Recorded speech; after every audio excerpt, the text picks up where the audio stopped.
Welcome everybody to Back Friday. This is the third installment. It is December 17th, 2021. I'm Jesse Zerwell, and I'm joined as always by my co-host Misty Winston. And we have a bevy of stories to get into today. So we'll jump right in, starting with an update on Julian Assange. So this isn't really an update necessarily. This is just an article that came out this past week from Chris Hedges, who is brilliant, obviously, but this is really him at some of his best. I'm going to actually read the entire article because it is that good. It is depressing, but it really does give a great picture of what exactly is happening to Julian Assange.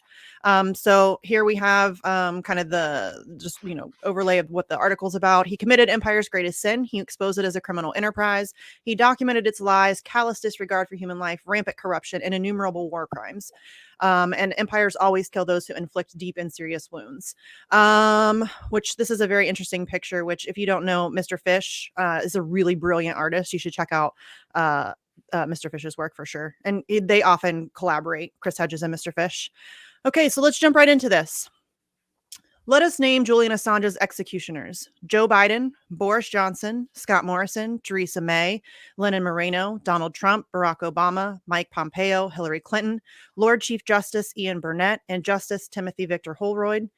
Crown prosecutors James Lewis, Claire Dobbin, and Joel Smith, District Judge Vanessa Baratzer, Assistant U.S. Attorney in the Eastern District of Virginia, Gordon Kromberg, William Burns, the Director of the CIA, Ken McCallum, the Director General of the UK Security Service, or MI5.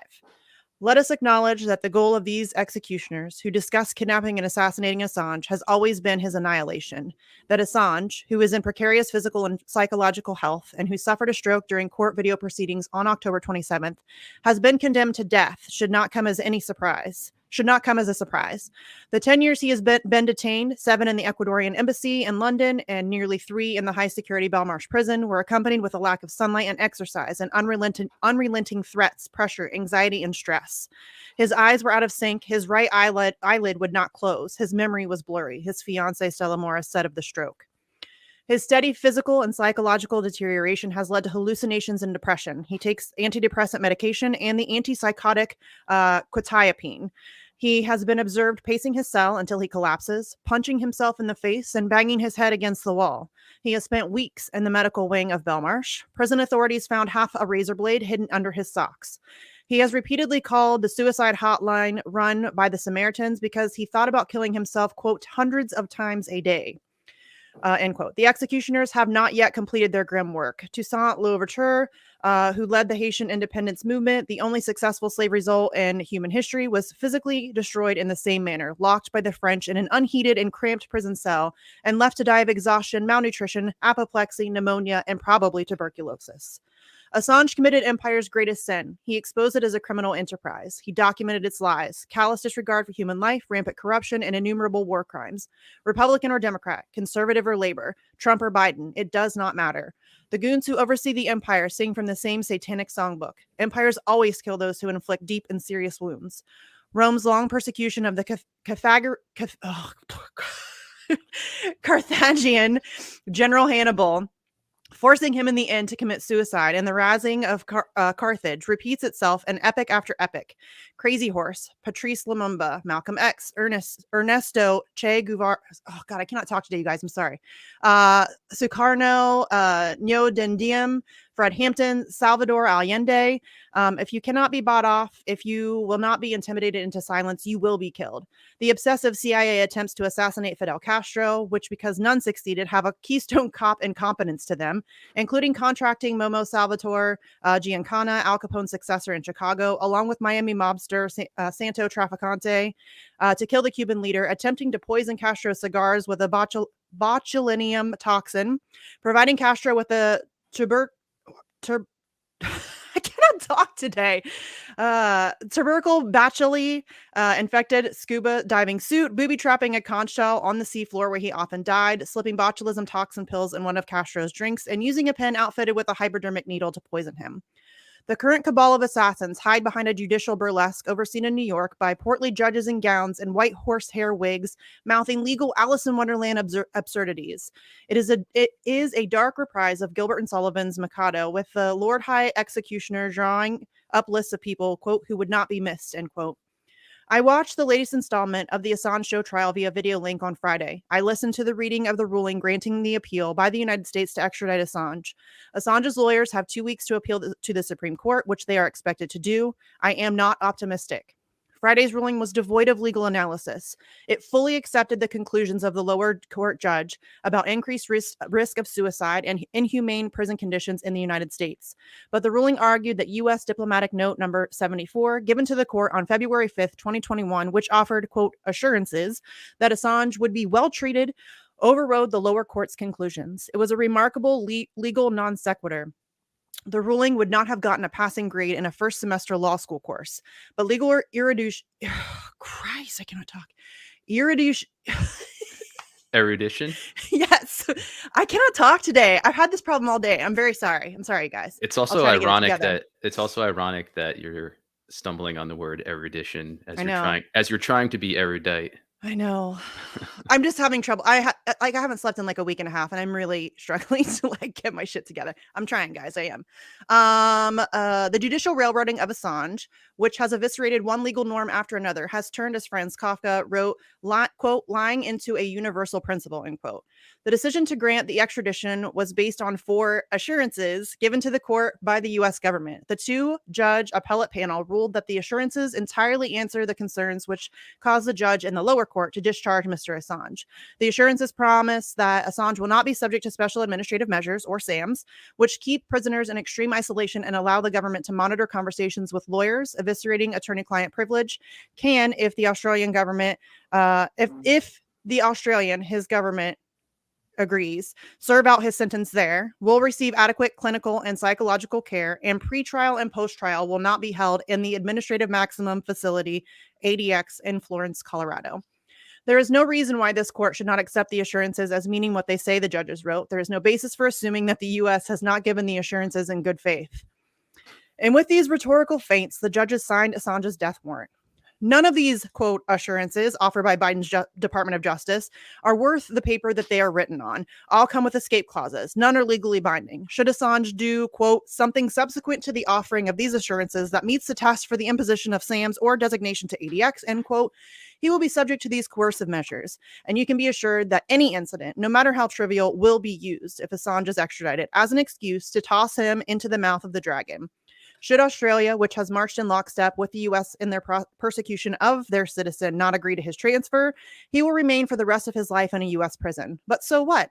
If Australia does not request a transfer, it, quote, cannot be a cause for criticism of the USA or a reason for regarding the assurances as inadequate to meet the judge's concerns, end quote, the ruling read.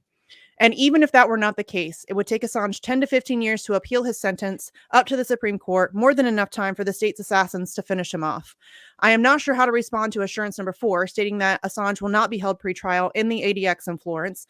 No one is held pretrial in ADX Florence, but it sounds reassuring, so I guess those in the Biden DOJ who crafted the diplomatic note added it. ADX Florence, of course, is not the only supermax prison in the United States that might house Assange. Assange can be shipped out to one of our other Guantanamo-like facilities. Daniel Hale, the former U.S. Air Force intelligence analyst, currently in prison for releasing top-secret documents that expose widespread civilian casualties caused by the U.S. drone strikes, has been held in USP Marion, a federal penitentiary in Marion, Illinois, in a communications management unit, or CMU, since October. CMUs are highly restrictive units that replicate the near total isolation imposed by SAMs. The High Court ruling ironically came as Secretary of State Antony Blinken announced at the virtual Summit for Democracy that the Biden administration will provide new funding to protect reporters targeted because of their work and support independent international journalism. Blinken's assurances that the Biden administration will defend a free press at the very moment the administration was demanding Assange's extradition is a glaring example of the rank hypocrisy and mendacity that makes the Democrats, as Glenn Ford used to say, quote, not the lesser evil, but the more effective evil, end quote. Assange is charged in the US under 17 counts of the Espionage Act and 1 count of hacking into a government computer. The charges could see him sentenced to 175 years in prison, even though he is not a US citizen and WikiLeaks is not a US based publication. If found guilty, it will effectively criminalize the investigative work of all journalists and publishers anywhere in the world and of any nationality who possess classified documents to shine a light on the inner workings of power. This mortal assault on the press will have been orchestrated, we must not forget, by a democratic administration. It will set a legal precedent that will delight other totalitarian regimes and autocrats who, emboldened by the United States, will gleefully seize journalists and publishers, no matter where they are located, who publish inconvenient truths. There is no legal basis to hold Julian in prison. There is no legal basis to try him, a foreign national, under the Espionage Act. The CIA spied on Assange in the Ecuador embassy through a Spanish company, UC Global, contracted to provide embassy security. This spying included recording the privileged conversations between Assange and his lawyers. This fact alone invalidates any future trial. Assange, who after 7 years in a cramped room without sunlight in the embassy, has been held for nearly 3 years in a high-security prison in London, so the state can, as Nils Melzer, the UN Special Rapporteur on Torture, has testified, continue the unrelenting abuse and torture it knows will lead to his psychological and physical disintegration. The persecution of Assange is designed to send a message to anyone who might consider exposing the corruption, dishonesty, and depravity that defines the black heart of our global elites. Dean Yates, who can tell you what, quote, U.S. assurances are worth. He was the Reuters bureau chief in Baghdad on the morning of July 12, 2007, when his Iraqi colleagues Namir Noor al-Din and Saeed Shmang were killed, along with 9 other men, by U.S. Army Apache gunships. 2 children were seriously wounded. The U.S. government spent 3 years lying to Yates, Reuters, and the rest of the world about the killings, although the Army had video evidence of the massacre taken by the Apaches during the attack. The video, known as the Collateral murder video, was leaked in 2010 by Chelsea Manning to Assange. It, for the first time, proved that those killed were not engaged, as the Army had repeatedly insisted, in a firefight. It exposed the lies spun by the U.S. that it could not locate the video footage and had never attempted to cover up the killings. The Spanish courts can tell you what the U.S., quote, assurances are worth. Spain was given an assurance that David Mendoza Herart, if extradited to the U.S., to face trial for drug trafficking charges, could serve his prison sentence in Spain. But for 6 years, the Department of Justice repeatedly refused Spanish transfer requests, only relenting when the Spanish Supreme Court intervened. The people in Afghanistan can tell you what U.S. assurances are worth. U.S. military, intelligence, and diplomatic officials knew for 18 years that the war in Afghanistan was a quagmire, yet publicly stated over and over that the military intervention was making steady progress. The people in Iraq can tell you what U.S. assurances are worth. They were invaded and subject to a brutal war based on fabricated evidence about weapons of mass destruction. The people of Iran can tell you what U.S. assurances are worth. The United States in the 1981 Algiers Accords promised not to interfere in Iran's internal affairs and then funded and backed the People's Mujahideen Organization of Iran, a terrorist group based in Iraq and dedicated to overthrowing the Iranian regime. The thousands of people tortured in U.S. global black sites can tell you what the U.S. assurances are worth. CIA officers, when questioned about the widespread use of torture by the Senate Intelligence Committee, secretly destroyed videotapes of torture interrogations while insisting there was no, quote, destruction of evidence. The number of treaties, agreements, deals, promises, and assurances made by the U.S. around the globe and violated are too numerous to list. Hundreds of treaties signed with the Native American tribes alone were ignored by the U.S. government. Assange, at tremendous personal cost, warned us. He gave us the truth. The ruling class is crucifying him for this truth. With his crucifixion, the dim lights of our democracy go dark. And that's just a really brilliant article that just generally sums up, first of all, what exactly Assange has been going through. It talks about that he paces his cell for hours talking to himself. He bangs his head on the wall. He's constantly calling suicide hotlines because he thinks about killing himself hundreds of times a day. This is no joke. He's being murdered in slow motion. And, they're doing this based on the assurances of known liars. Known liars, hundreds of years of, systematic evidence of just lies and, all of these assurances. Anybody with a right mind would never take anything the United States government seriously. And Chris Hedges, aside from being very diligent and devoted to covering what's been happening to Assange since the beginning of his persecution, is also well positioned to discuss this, to break this down, because he himself works and has for a long time worked within the prison system at Rikers Island, teaching inmates there literature and English, I believe. I could have that wrong, but it is something to do with the uh, verbal humanities, for lack of a better term. But he has a very thorough knowledge of how the prison systems in this country function, the brutality that is systematically meted out within the prison system. So I think it's wise that we take him at his word in his summary of what's happening here. It really is that bad. It really is that bad. And I mean, just to be very perfectly clear here, these assurances are very open ended. They give themselves every backdoor possible to go back on them. And I just read that. We're not kidding when they say that at any time, if Assange, commits some offense later on, they can decide to revoke these assurances and throw him in ADX Florence. And they can make up anything they want. So the assurances quite literally are not worth the paper that they're written on.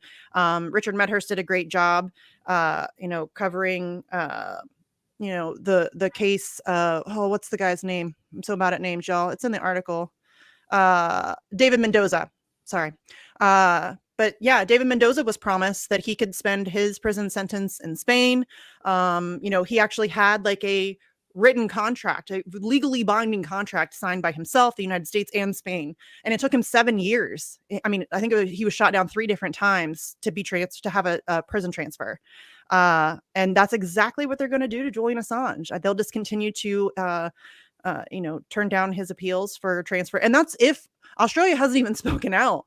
So this is all, just assuming that Australia will agree to that and that they will agree to have Julian Assange spend his prison sentence in Australia.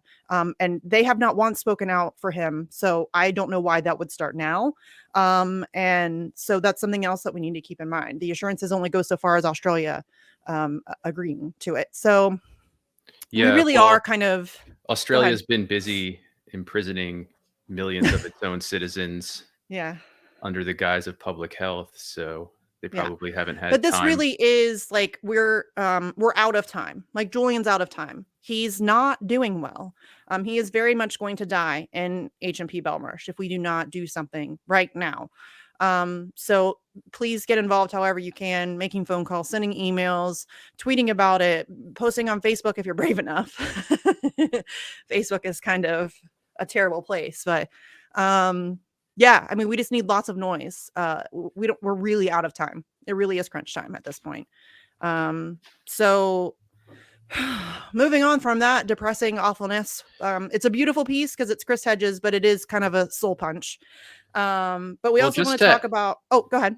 Just to add to that, I think there's a parallel we can draw to what's happening with the official COVID narrative, in that reality is being invented by those in charge whenever and however they want to invent it. And we've very much seen the same dynamic under a different context, obviously, but the same dynamic playing out in Julian's case, wherein up is down, left is right, depending on which day it is and what the agenda of the powerful is. So it's something that what we see in this COVID-19 unreality is something that has actually been in our society and in world events in a general sense for a long time. And it's really, the levers involved are really being manipulated now, both with regard to COVID-19 and international jurisprudence. So something to be mindful of there. There are connections between a lot of these deep events, as they're sometimes called, that have been happening in the world. And they're often presented to us as being separate from one another, but they are a lot more connected than uh, the presentations we're often given. So we need to look for those connections. Certainly not invent connections where there aren't any, but look for connections and um, be mindful of those, because it's not just about one thing or the other here with the ruling predator class. It's about manipulating anything and everything if they can do so, Yes. including the justice system. The So, justice system. yeah, There's no just justice there. the just us system. Yeah. So from there, I think it makes sense to go to another trial that's underway and that also has been given scant attention in the mainstream media, though arguably more attention than Assange's trial has been given. So if you can pull up that Wall Street Journal piece. Oh, hold on. Nope, I'm on the other one. Sorry. Hold on. I thought you'd want the background one first, so I was pulling up the wrong one. Sorry. I'll just mention the trial and then go into the background. Cool. I have like 94 tabs open, so hold on. All right, here we go. So some of you watching or listening may be familiar with this, some of you may not. And this is the ongoing trial of Elizabeth Holmes, who, if you remember, she was billed as the face of Theranos back in 2003. And Theranos was billed as a revolutionary technology that Holmes, a Stanford dropout with no medical or science background and a very scant background in engineering, uh, she was billed as having invented this technology. She was supposed to be the brainchild of it. And what this technology was supposed to do was, in her words and the words of Theranos, democratize diagnostics.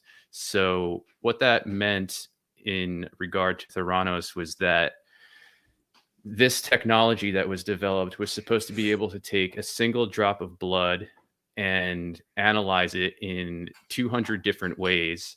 And this, of course, would be blood that would be drawn in, say, a primary care provider location, then sent to Theranos's centralized laboratory, ostensibly somewhere in Silicon Valley, analyzed, and then the results of that analysis would be used to diagnose not just individual patient statuses, but population statuses with regard to pandemics. So you can probably see where this could lead, in that this information, this biological information, would be centralized in one Silicon Valley location. And the way that that biological information is analyzed would, of course, be private. It would be um, under wraps, proprietary information, but it could be used then by Theranos to say, well, we identified this pattern in this number of blood samples in this location. It looks like there's a pandemic about to happen or already underway in said location. So, in a sense, it was a tool that was developed to invent pandemics, manipulate pandemics. Sound familiar? Um, and what's really interesting about this is not just that it later came out as a fraud. The technology could only perform about 15 tests from a drop of blood. And even the results of those tests were very sketchy, to say the least. So Theranos came on the scene in 2003. Um, and almost immediately it was getting the backing of some very prestigious individuals and some very interesting, some very notable deep state actors. So,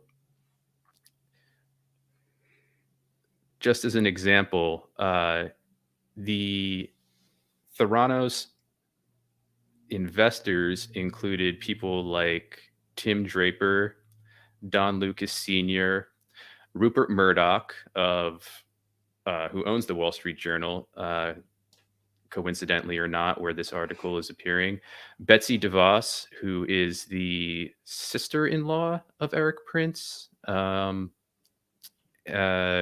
Slim, the Mexican billionaire, I believe, and then even more interesting is the board of directors. So Henry Kissinger, George Shultz, who was, of course, Secretary of, I forget exactly, Secretary of State. He was Secretary of State under Reagan, I believe. William Perry, who was a former defense secretary. James Mattis, who was a defense secretary under Trump. And then several other individuals with military and intelligence ties. So these people jumped on board from the beginning with this technology being completely unproven. And it was rolled out in the media on CNBC to people like Maria Bartiromo to boost. Elizabeth Holmes, who's now on trial for the fraud of all of this, was touted as the next Steve Jobs. But unlike Steve Jobs, she never invented anything useful or anything that even worked. But nonetheless, until about 2016, I believe, so 13 years, this Theranos scam was going.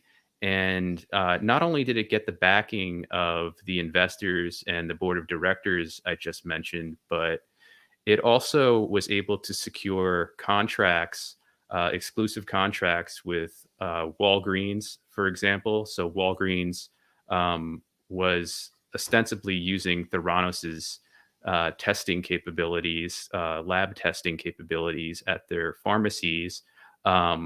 But because the technology was so deficient, they weren't actually using the technology. They were saying they were, and actually doing diagnostics using different technology and or fudging the results if they did happen to use Theranos's technology. So all of this begs the question, as I get into a little of the background here of Theranos. A great resource, just in terms of background, if you can pull up that other link. This is from Alex Krainer. He's a Croatian gentleman who's been following this quite closely, and he goes by the Naked Hedgie on Twitter, and his website is thenakedhedgie.com. Right, and he is a private investor, but he did a 3-part series recently on this, which also has an accompanying about 45-minute video, which is well worth watching, where he breaks down the history of Theranos and gives us the story all the way up until now. But what I want to get back to is that even as Theranos technology was consistently being and continually being exposed as a scam, it was still supported by the investors and the board of directors. None of them pulled out, including people like George Shultz, who, as Alex Krainer points out in his piece, was near the end of his career and a very established and depending on your point of view, accomplished career. And why would somebody like Henry Kissinger, why would they risk staying attached to such a flawed and fraudulent piece of technology? Well,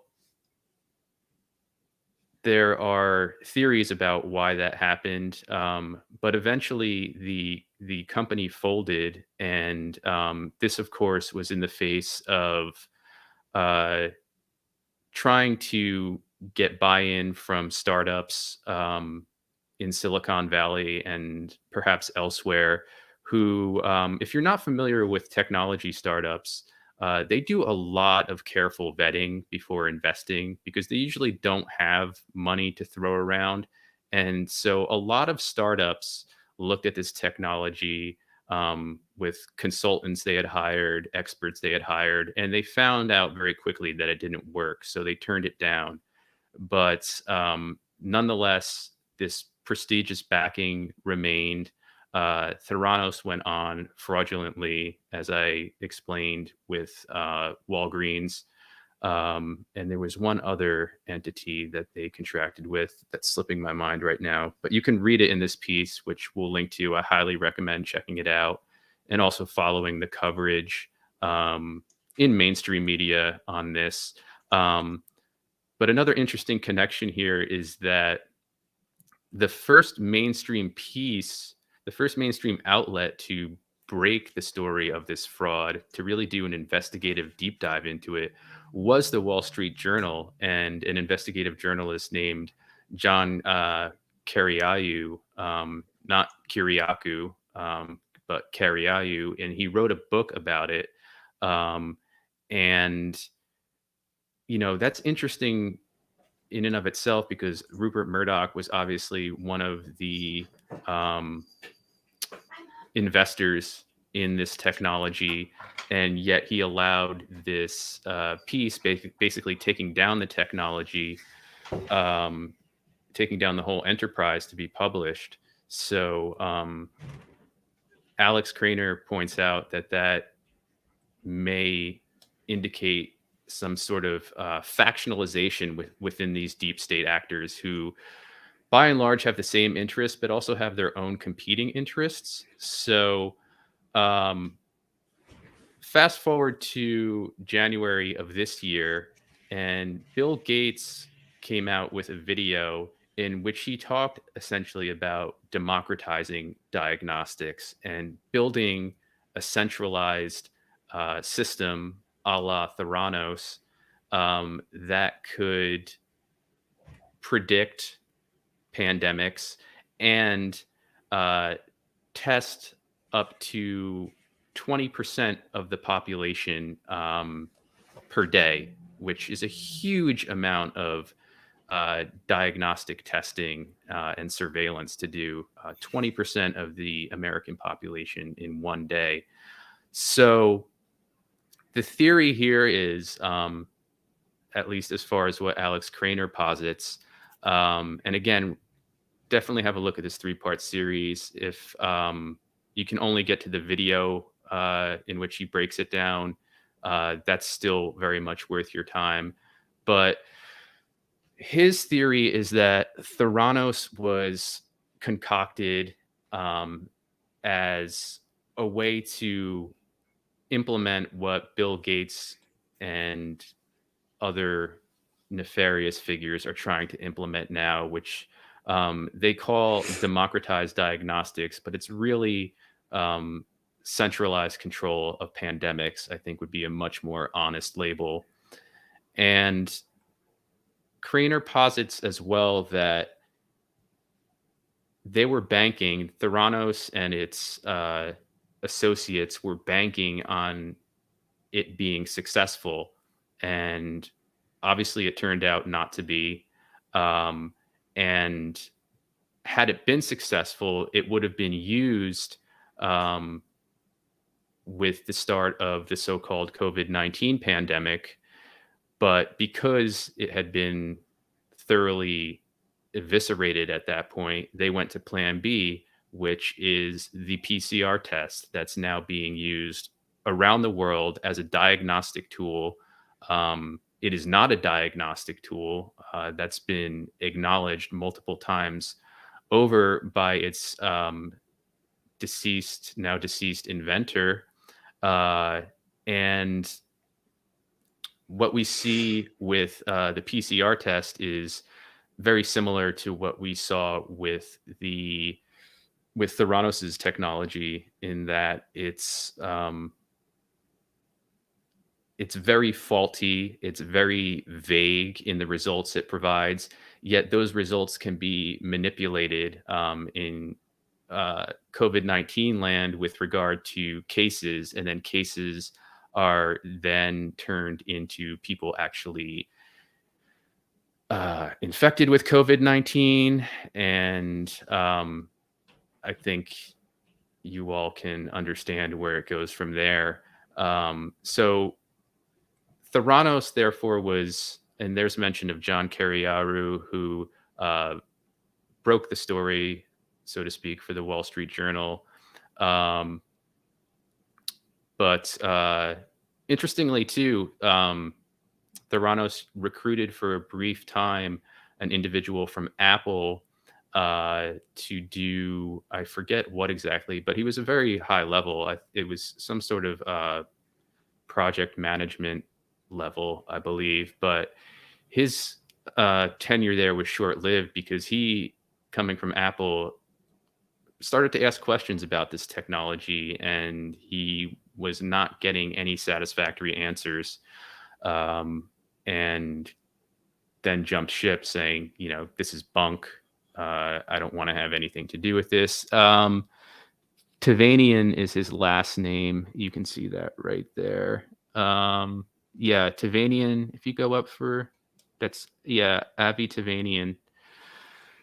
So let me just read this right here. Tavanian had been Steve Jobs' right-hand man at Apple, where he led the software team that developed the Mac operating system X. So no slouch. Unfortunately for Holmes, Tavanian would also turn out to be the only person in Theranos' management suite who would ask probing questions, demanded real answers, and could not be intimidated into silence. So that's something I forgot to mention too, that a lot of people were intimidated into silence regarding revealing the bunk nature of this technology. And this piece by Craner goes on to say that Tavanian would soon demolish the myth of Holmes's supposed managerial brilliance. So I bring this up not just because the trial for fraud is wrapping up and is something that we should pay attention to, but because it ties very much to what we are dealing with now in COVID-19 clown world, where data is at a premium, and manipulating that data for certain ends is at even more of a premium. And this was a test run, so to speak. And it makes sense that the actors pushing the COVID-19 pandemic would do this, because as we've seen in a lot of other circumstances, they were planning for this for some time out before they actually implemented it. And this is one more aspect to it. And it really shows you how deep the ties go, and how invested the people behind it were in an agenda of biosecurity, fascism, or totalitarianism, take your pick, on a global scale. So this is something we're going to keep paying attention to as the trial develops, as it wraps up. But in the meantime, I highly recommend reading Alex Craner's 3-part series. I dropped the link in the chat if anybody wants to check it out. It's there. And as I wrap with this, I also want to just jump to the 3rd part of the series, because I think it provides some positivity with regard to where we're at now. And the title of part 3 is Theranos Scandal, The Six Encouraging Lessons. Hang on, let me pull it up. I didn't have it open in a browser. Sorry. Too many. Here we go. So it's a lovely picture. Let me see. Okay, so again, please read the whole piece if you can. But he wraps it up with the 6 good lessons of the Theranos saga. And I'll read these through. It's not too long, but I think they're very important in helping us keep a balanced mindset moving through all of what we have to contend with now. The spectacular rise and equally spectacular fall of Theranos holds a few lessons that are particularly relevant in today's world. 1. Do not be intimidated by great power. Insofar as large, ambitious agendas are based on lies and deception, they are very fragile and have a limited shelf life, even if they are pursued by the world's most powerful people with nearly inexhaustible resources. To succeed, they must mobilize the creative energies of many people. And if there is no consensus that the agenda is desirable and useful to society, this is difficult to do, and it can't be entirely solved with monetary incentives. As we've seen in this case, to implement a nefarious plan, the power players must rely on pliable people who can be easily coerced and intimidated. But such people lack authority and can't command respect from others, and their ability to lead will fall short. If your agenda can't mobilize the brightest and the best, its success will depend on the leadership qualities of mediocrities motivated by fear and money, not a winning proposition. 2. A handful of courageous, principled individuals committed to justice and truth can defeat even the most powerful networks, even if for a time they may seem invincible. 3. Do not be too impressed with their, quote, technology, unquote. When they try to impress you with super advanced, game changing technologies, artificial intelligence, etc., they're usually trying to hypnotize us into submission and voluntary compliance. I've spent many years working extensively in AI. This is Alex Craner speaking, development. And I can tell you this, such systems are very difficult to put together. They're always limited in what they can do. They're fragile, and they are very high maintenance. Most of the time, they also work about as well as Theranos miniature analyzers. Quote, most of the time, unquote, here is not a mere figure of speech. Complex software projects fail to achieve their objectives at least 90% of the time. 4. They are stupid. I've spent a good deal of time watching, reading, and listening to speeches, interviews, and various statements of many individuals in the highest echelons of power today. The more I listened, the more I had a very strong impression that these people aren't very bright.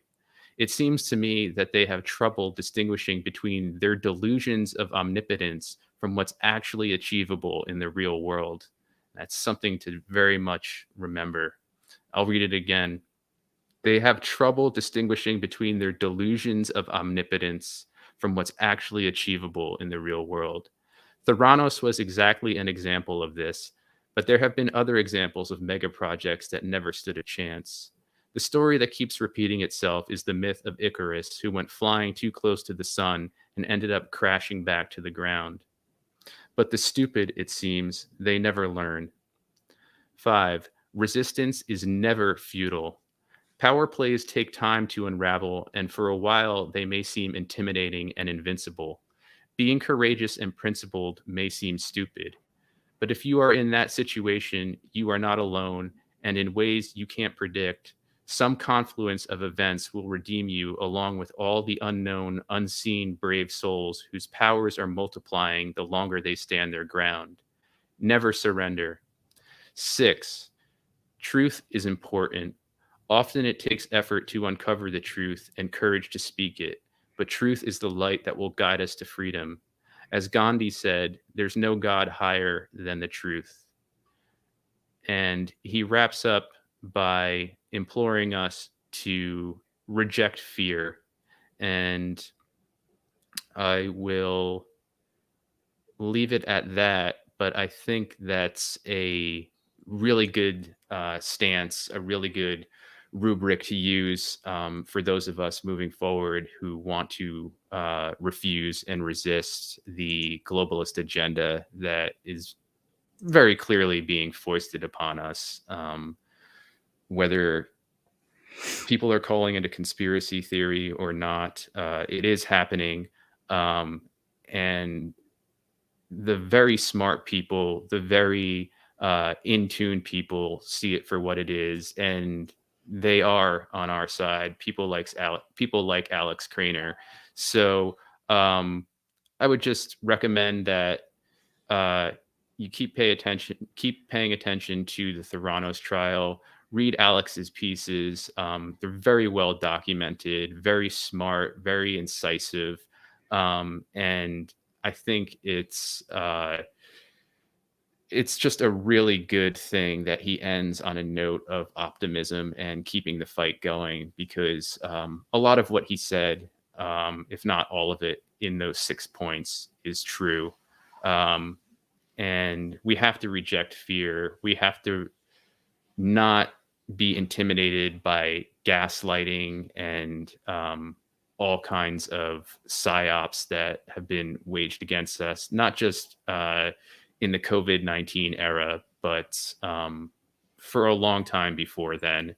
For So everything. for everything, right? Everything. For everything, for standing up for Julian Assange's freedom, for standing up for protecting the climate, which of course is another, I don't want to say cause, but for lack of a better word, one that's been hijacked, as we've seen with COP26 and And Sunrise Movement. right, Sunrise Movement, this idea of carbon taxes, of um, doing what New York City is already doing, and now banning the use of gas stoves and furnaces right as winter hits. Um, just utter insanity that is meant to um, not just repress populations, but also, I believe, diminish them over a period of time. And And I am, actively harm them. yeah. And when I say diminish them, I'm talking about reducing population sizes. I think we have more than enough evidence to prove that a lot of the players involved in pushing the COVID-19 agenda on us um, do want to reduce the population size, because centralized control over a smaller population is much easier than centralized control over an 8 billion strong population in which there are many pockets of resistance. So um, Theranos very much ties into what we're dealing with now, and is very much something we should pay attention to in charting the sort of historical tree or ancestral tree of the entities involved in what's playing out. So I'll leave it at that with Theranos, but please do take a And look always into it. just be mindful. I mean, this is another case, another trial that's not getting any coverage in the mainstream press. And there's a reason for that, because very Mhm. powerful people are intertwined in this story. It's the same way with the Ghislaine Maxwell trial. It's the same way with the Julian Assange trial. These are the things they're going to try to keep hidden from you, which is why it's so much, it's that much more important for us to stay on top of it and to pay attention, because that's whenever they're trying to hide something from you, you need to pay even more attention to it.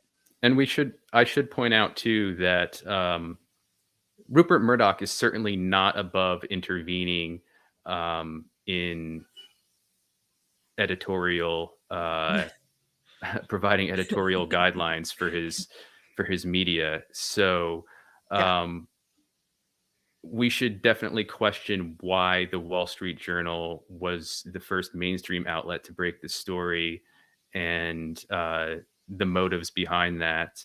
Um, just something to keep in mind, which is, it's not to say that we should doubt everything, or But it uh, should give you pause. yeah, everything that the Wall Street Journal has put out about this. But yeah, it should give you pause, because there really is some multidimensional craziness happening these days, and the Theranos case is certainly chock full of that craziness. So Yes. we'll be looking at that more going forward. Honestly, it's something that really jumped on my radar about 2 days ago. I remember hearing about Theranos when There's it a was. documentary on, I think, Netflix maybe about the whole thing. I'm a documentary nerd, so I've seen it in passing, but I've never watched it. I'd heard of it like you in passing, but when you sent me the story to cover it this week, that was really the first time I had done any like actual reading on the subject. And it's really kind of fascinating. I mean, there's a lot of big players involved in this story. That's a Yeah, lot. That's quite the laundry list of like terrible people yeah, involved. yeah, and again, it's very telling that when Theranos was already pretty much deemed to be a failure, that these people stayed on board. Continue to back it. Yeah, that's very Yeah, strange. and so what did they see? What did they What were they anticipate? getting out of it? Because clearly they were getting something out of it. They don't use their money that way unless they're getting something. Right, and we can see that a lot of these players are still very much involved in the COVID-19 agenda. I mean, Henry Kissinger is all over the place, as far Oh, as. that guy. Yeah, as far as sort of being this, like, traveling, diplomatic, in inverted commas, salesman for the COVID-19 agenda. Um, but again, lots of connections there. Another aspect of, where we're at now, which just keeps seeming to have more and more aspects added to it and coming to light, but important nonetheless, and definitely take heart from Alex Craner's 6 lessons at the end of the piece. That And those 3 pieces, like Jesse mentioned, that 3-part series, it is worth a read. Highly recommend it. It is a little lengthy, and if you only have time for the video, that's fine too, but it really does dig into the details of all of the Yeah, stuff and all of the players and how they're connected, and it's really kind of fascinating if you're, into that kind of stuff, so. yeah, and I just want to lastly give a shout out to a show that I watched for the first time on Rockfin. It's called Around the Empire. Oh, Um, yeah. I'm not too familiar with the woman who hosts it, but she recently did an interview with Alex. So if you're on Rockfin, look that up. It's an excellent interview, and that really put this on my radar in a big way. And I think she deserves a lot of credit. I'm forgetting her name. I apologize to her, but credit where credit's due. She put this on my radar, and um, I think is covering this in a very deep sense, and in a way that um, a lot of independent media isn't. I really haven't seen anybody covering this in any detail. And No. as I keep repeating, it's very relevant to what we're going through today. So, all that to say, I encourage you to look into it more and judge for yourself. Make the connections yourself if you see them, Yes. and realize that you're armed with more information in this fight. Okay, so now that we've gotten through that, we're gonna move on now to the Red Hill. Um, this is insanity. Okay, so I have a lot of background information for you guys. I did like a lot of actual like digging into the history and all of that stuff. I actually do want to give a shout out to hold on, I think it's called Think Tech Hawaii. So it seems to be a very like local kind of news and information channel. It's on YouTube. But I went back, they have videos going back like to 5 years discussing this. This has been going on for a very long time. So I'm going to start by showing you guys a quick map. Maybe. Let's see here. Where are you? Is that it? Nope, that's not it. Is that it? That's it. Okay. Okay, so this is a map of what we're going to be talking about. So if you see right here, this red area, this is where these storage tanks are for the fuel. It's a Navy parcel. This is a parcel of land that the Navy now owns. Can So you if you blow see, that up a little bit? I can. Oh, Okay. it goes out of frame. Yeah, it does. Okay. Well, whatever works Um, for you. Well, I mean, just so you guys can see it here, and then I can always go back out. This is really the important part, this part here in the red. So if you see these black dots in the middle, these are 2 rows of 10 tanks. There are 20 tanks total. There 15 are maybe operational. I don't know if that's really, I don't know if we have like legitimate information about how many are actually still or holding fuel. And it is holding different kinds of fuel, jet fuel, diesel, all different kinds of things. So these tanks were built in from 1940 to 1943. And like I said, there are 20 tanks. Each tank is measuring 100 feet in diameter and 250 feet high. So the design capacity is around 6 million barrels, which is 255 million gallons of fuel. And so the reason why these were built is and before Pearl Harbor, all of our fuel supply was above ground and very unprotected, I guess would be a good word.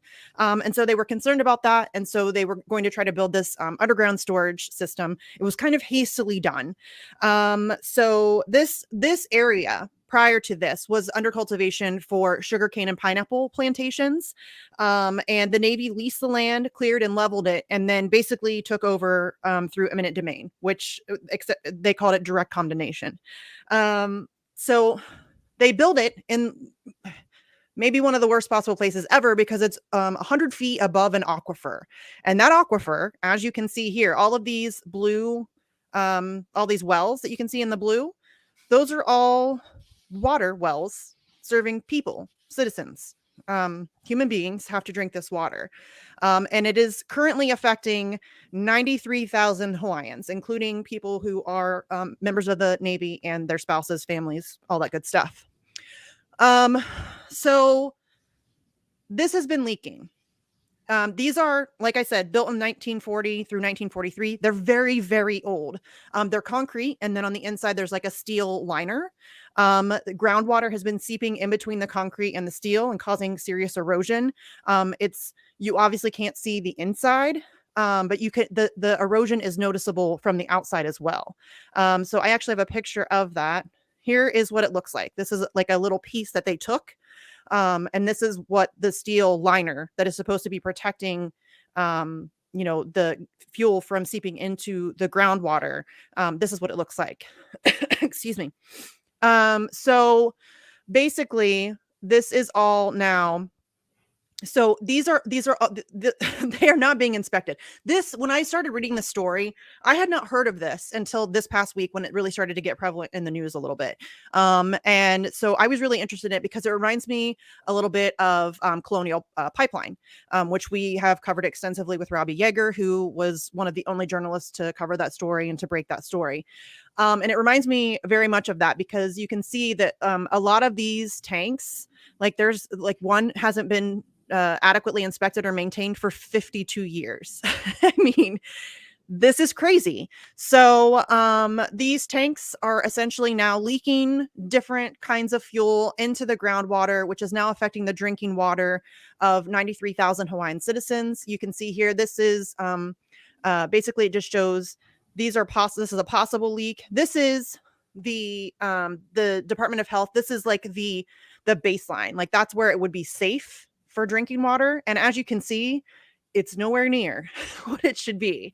And then for 2015 was one of the bigger leaks, or they say possible leak, because as with Colonial Pipeline, it's very difficult to judge when, where, how a leak occurs because they're not monitoring these tanks at all, really. I mean, as you saw, there were some that 30 some years, 50 years, where they're not getting any adequate inspection or maintenance at all.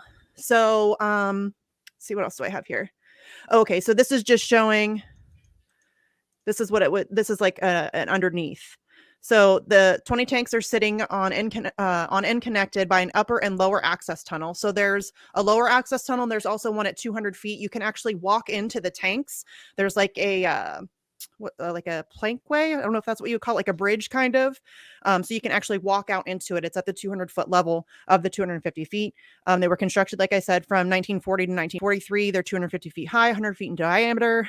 And so like I said, the groundwater table is just 100 feet below these tanks. So all of that water that I showed you in that first picture, so right underneath of here is an aquifer. and it is being utilized and pumped to all of these different wells throughout the area. And it's just 100 feet below these fuel tanks. So this has been going on for a very long time. The Navy's been lying about it for a very long time. I do have, let's see, I'll share this article too. A local in Hawaii. I was trying to get locals' perspectives, and a local in Hawaii suggested, if you're going to read one article, to read this one. So as Oahu residents reel from the news that military's family's drinking water was contaminated with petroleum and that water for the broader community is also at risk, scrutiny of the nearby Navy's fuel facility is intensifying. So this guy right here, this is Ernie Lau. He is the chief engineer of the Honolulu Board of Water Supply. That show that I mentioned earlier, what did I say? Teach Tech Hawaii, I think. Sorry. Think Tech Hawaii. I'm sorry. He's been on there several times to discuss this in depth with the show's host. It is a local channel, so it is, it is what it is, but he's very great at describing all of the issues that are going on with this and why it is so dangerous, because this, again, 93,000 people, it's affecting their water. And they've been lied to for a very long time, decades. They've been kind of trying to cover this up. And they are actually currently right now, despite the fact that all of this information is coming out, and they know now that there is an increased level of petroleum in their water supply, they are trying to fight the closure of these tanks. To me, it seems like a very cut and dry issue. They should be drained immediately, and there should be measures taken to do whatever cleanup is possible. And at this point, they don't even know if it's possible to do an effective cleanup, because in Hawaii, the topography, it's very porous, which is good in some ways because they're able to pump water through rocks and things like that. So it is kind of good in some ways, but it also, in this situation, is also going to be difficult because I don't know how you're going to be able to clean this out of the rocks and the ground. So this is really something that this is no joke. This is kind of Flint, in a different way. They're being poisoned differently, but people are getting sick. People are dying. Pets are dying. It's really no joke. So state health officials announced on Friday that the Navy's water system contained levels of gasoline and diesel range hydrocarbons as much as 350 times higher than the state standards for safe drinking water. That's insanity. That is staggering. That's when I read that's why I paused here on this particular part, because when I read that, I think my mouth dropped open, because that's insane. Yeah. That's criminal. That's absolutely criminal. And they've known. Well, I don't know if they've known, but they've known for sure that this was a potential to happen. And the fact that they weren't doing taking adequate measures to monitor these tanks and to keep an eye that this wasn't going to happen, that's criminal. So Right. Well, either way, they knew and lied about it for a period of time, or they completely neglected and yes. didn't pay attention to what was going on. Both are criminal, so take your Yes. pick, but they are criminally negligent either way. Yes, 100%. And again, the Navy, for whatever reason, is trying to fight the closure of these tanks, despite the fact that we now know that it has caused the drinking water to now have 350 times. To me, that's just insane. That's not a good look at all. So like I said before, the whole facility, which generally holds about 180 million gallons of fuel, sits just 100 feet above the groundwater aquifer that supplies 77% of the island's total water. This is what they call a sole source aquifer. This is something that they started doing in the 80s, designating different aquifers as sole source, so that, as the name lends to, it is a sole source of water for a significant portion of the population. 77% of the total water. That's not good. That's really just not good. It's a huge majority. It is. And these things, again, they were built in haste in the early 1940s for World War II. These things haven't been updated or upgraded in any way. So this is, what is that, 70 years, 80, almost 80 years of steel. It's not, it's very much, again, it reminded me of Colonial Pipeline because it's the same situation there. That pipeline is incredibly old, not quite as old as this. I think some of it's like 40, 50 years old. But they haven't maintained it properly. They haven't, you know, changed it out. They haven't made any attempts to prevent this from happening in any real substantive way. So like I said before, each of the tanks are made of a thin steel liner, about a quarter of an inch thick, that is now corroding. It's encased by a concrete shell that the Navy admits it cannot access and is therefore impossible to maintain. So they built these things so quickly that they didn't build them in a manner in which made them easily accessible so that they could actually maintain and monitor them, which again is Or so criminal. they say. Right. Fair enough. Um, since 1943, the facility has recorded at least 73 fuel leaks, totaling at least 180,000 gallons. The Navy obviously disputes that, but it's probably worse than that. Let's be real. Mm-hmm. So the Navy says that Red Hill is a vital national security asset used by the U.S. Air Force, Army, Marines, Navy, Coast Guard, and Hawaii National Guard. Military officials say that the facility is still needed for the, quote, mission readiness, end quote, of the U.S. Indo-Pacific Command amid what it considers increasing aggression from Russia and China. So there's your imperialism. Got to throw that in there too. Yeah, didn't you hear Putin this week talk about his plans for invading Honolulu? Yeah. You know, that's After that after Ukraine. this is the scare tactics that they're using in order to, you know, skirt around this issue and keep them open, maintain Yeah, them. he's gonna go west to Ukraine first and then pivot east to Hawaii. Right. Yes. They have also promoted Red Hill as a vital fuel source in the case of a state emergency or natural disaster. In that scenario, Red Hill could supply fuel to the airport, Honolulu Harbor, Hawaiian Electric, and ships and aircraft, according to the Navy. Here's my problem with this. You know that this is an unsafe situation. You know that it's already caused at least 180,000 gallons of leakage. There's no excuse whatsoever to continue to maintain this same site with the inability to properly maintain and monitor it. Why are there not steps being taken to build a different system, a more modern system, an easier to maintain system? There is no excuse, in my Yeah. opinion, to continue to do nothing about this. And again, this has been going on for a very long time. The public there in Hawaii has been trying to fight this and you know, raise their voices about this for years, and nothing has been done. There's meetings and there's like town halls and people can come in and ask questions, but there's never any steps taken to remedy the actual problem. They just keep kicking the can down the road, as they do all the time, right? So And like, what's go ahead. interesting too is, or what's dismaying, is that if you scroll up a tiny bit to that paragraph you read, which includes the need for quote unquote mission readiness, it's all based on hypotheticals, not Mm, things that are certain to happen or even have a good chance of happening. It's things that may happen down the line depending on the ever-changing contingencies of geopolitics. And so for that to be the basis of your argument for keeping these poisonous facilities in place is just reprehensible, to say the least. because what is certainly happening is people are being poisoned by their water. That's Yeah. absolutely happening. There's no question.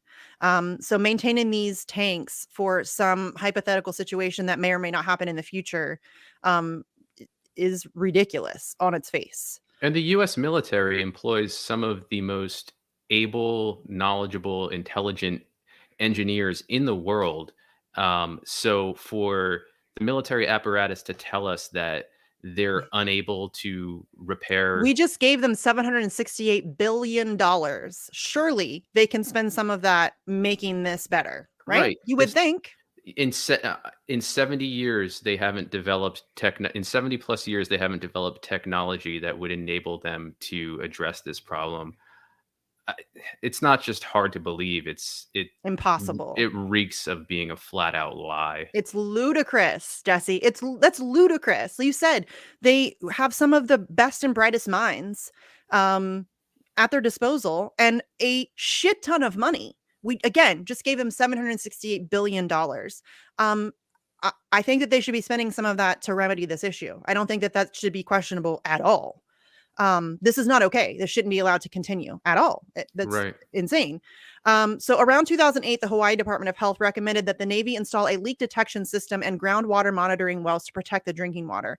Even at that time, petroleum contamination was evident underneath the tanks, according to the DOH, Department of Health. The Honolulu Board of Water Supplies Halawa Shaft, which provides 20% of the drinking water for the region, is less than a mile away. So that map that I showed you before with all of the different wells, that's one of the bigger ones. And it's not the only one. That's just one of the wells that happens to draw from this aquifer. However, the facility escaped major scrutiny until 2014, which the show that I told you that I watched, that some of those episodes were from that time period. That's when it really started to pick up steam and the public was really starting to ask questions. This is when an estimated 27,000 gallons of fuel escaped from one of the tanks. After that release, groundwater and soil monitoring system registered spikes in diesel and petroleum, according to DOH. Like I said, these tanks don't just hold one kind of fuel. It's diesel, petroleum, jet fuel, all different kinds of stuff. The Navy blamed the catastrophe on errors by a contractor. So what happened is they did have somebody come in and try to do some kind of repairs. The Navy is blaming the contractor who did that work, and so that they did like a shoddy welding job. So they're trying to pass the buck here and they're trying to say, oh, well, we just didn't watch the contractor enough. And one of the experts that was on the show that I watched said that, that you can try to pass the buck, but this may not be something that is possible to be remedied. You may not be able to fix this problem, at least with the current tanks. Again, they're very, very old. They were poorly built. They were built in a hurry. So this may not even be like a viable option to just fix this, to remedy this problem. Excuse me. So let's see. I'm trying to think if there's anything else that I didn't mention. So this is, you can just see here, this is kind of what the inside looks like. This is that 1/4 inch of steel, and then it's surrounded by this concrete. There's a gap in between, and they are apparently unable to see the inside, the concrete aspect of it.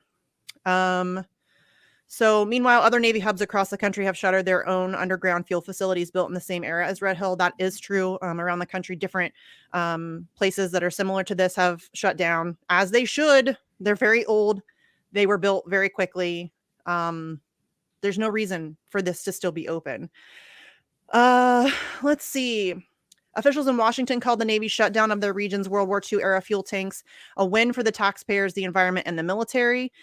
There's no question about it. We can do without these things. Surely we have the resources to come up with something better that won't poison the water of 93,000 people.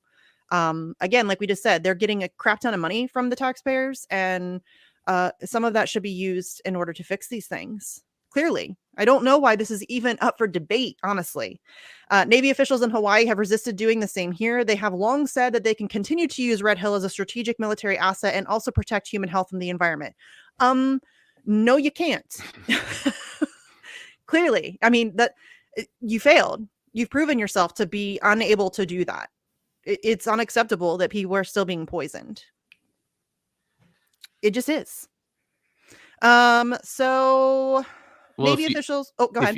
if you look at that photo there, that is captioned a coupon or sample taken from one of the Red Hill facility tanks shows the level of corrosion the steel has undergone.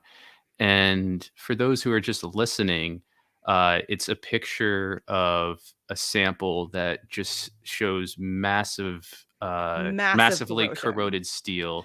And you have to factor in too that is also leaching into the water along with the petroleum-based products. And so there you have not just poisonous petroleum-based products, but you also have poisonous uh, metallics leaching into the water at the same time. I mean, it's just a uh, de facto recipe for disaster. Yes. Pop-ups. The Navy's Red Hill water shaft, located a half-mile from the fuel tanks, is one of 3 water sources that feed into the Joint Base Pearl Harbor Hickman system and is now significantly contaminated with JP5 or jet fuel, the Navy told state and local officials this week. Diesel contamination is also present near a second water source, the Navy's, I'm not even going to try, Halawa, I know that's Halawa, shaft the Navy announced this week. So again, here's a picture of the area. So if you see here, this is the larger area, and then this is where we're seeing the map here. So this is the Red Hill shaft that they mentioned. Here's the Halawa shaft that they mentioned. These are the Red Hill storage tanks over here. So this is all, and it's all, as one of the guys, I think it was, Ernie Lau, I think. I think he's, a lot of it, some of this is being pumped, and so he's concerned that because it's being pumped, that they're actually going to be pumping that towards, because it's the larger well, and they're going to be pumping all of this stuff, the contaminated water, towards the biggest well that they have in that area, which will cause even more people to be affected. So all of this, and maybe we can talk about this after you're done, after you finish going through this piece, but it begs the question of intentionality here. Is the Navy intentionally letting this happen? And if so, why? And it would also be interesting to see if Tulsi Gabbard has said Yes. anything about this, but In fact, let's get into that after you finish this piece. okay, but just one of the videos that I watched, they actually mentioned that she was at one of the meetings, the public meetings, and was there to listen and get informed, ask questions, speak to the people of the area, all of that good stuff. I believe that was in 2015, maybe. Just this paragraph here, this is what I was talking about, that it can affect even more people. Up to 400,000 people are at risk if this gets out of hand. And it's very easy for it to become out of hand. You know what I mean? It takes just one big leak for this to be a disaster. I mean, 400,000 people, that's no joke. Yeah. So it's the already Navy, out of hand. yes, agreed. The Navy and the Honolulu Board of Water Supply pump their water from the same aquifer. It's like 2 straws drinking from the same glass. So this kind of qualifies what the aquifer is. So aquifers are sometimes misunderstood to be underground lakes, and actually in this area, it's made up of water that's trapped between the pores of lava rock. Like I said, it's very porous there, so it's kind of flowing through lava rocks and stuff. Let's see, what else am I missing? According to BWS, there is no natural barrier stopping the Navy's contamination from migrating across the Halawa Valley to the civilian water source. A cause for additional concern is that BWS officials don't have a sense of how bad the contamination is, where exactly it's coming from, or how fast it might be moving. Again, this reminds me of Colonial Pipeline, because the officials in that situation also had no clue what was going on. They didn't know where it happened, how long it was going to take to clean up, how much was even leaked. We still don't have answers to those questions. And that seems to be a running theme in these leak situations, where the people who should have answers never do. They never do. Yeah. And or they do, but they're not forthcoming. It's a cover up. Yes. Yeah. Okay, so they're erring on the side of caution. BWS's Halawa shaft has been shut off since December 2nd. BWS also shut off 2 additional wells after the Navy reported this week that there was diesel contamination near its Iway Halawa shaft. So that's, again, the 93,000 people, they're unable to use their water right now. They cannot drink their water. They cannot use their water. It's very Flint-esque. So again, here's another map where you can see this is the fuel tanks. This is the 2 rows of tanks here. And this is the Halawa shaft that they had to shut down. And the Red Hill shaft, this directly services the Navy personnel and their families. So they're not just poisoning civilians, they're also poisoning members of the Navy. The Halawa shaft is particularly vulnerable to contamination because it sucks water right from the top of the aquifer, according to the BWS, and oil floats on water. So some of these other ones, because they pump, it comes from a deeper level. The Halawa shaft, they draw from the surface, and because oil floats on water, they're more at risk, obviously. BWS officials said they don't believe it's feasible to drill a deeper well there. It would make more sense to drill another one further away from the contamination. Once an aquifer is significantly contaminated, there isn't much that can be done. And this is the concern that a lot of people are having, is that once this is past the point of no return, what do they do? Because again, this is a sole source aquifer. This services a huge portion of their population. So if they allow it to get to that point, then what happens? And are we going to allow it to get to that point? And the Navy is clearly fighting for that to be the case. So water can be decontaminated once it's pumped from the aquifer, but that option becomes less feasible the greater the contamination. At a certain point, it becomes cost prohibitive. Plus, there is no water treatment facility capable of doing that kind of filtration right now. So basically, They always got to throw in the cost prohibitive part. Right, which is really frustrating. The capitalism aspect of this is really frustrating, because this is, I mean, I watched a video of a mother who was at a I guess a town hall type of a meeting, and she was talking about the fact that her infant has been poisoned by this stuff. Again, it goes back to Flint and hearing those stories of these people who, their babies have been poisoned, and there's, all kinds of stuff. These people in charge need to be told that what's cost prohibitive is the hospital and medical bills that victims of this crime incur. Um, the government has no problem financing a repair or just doing away with this system completely. They're more than financially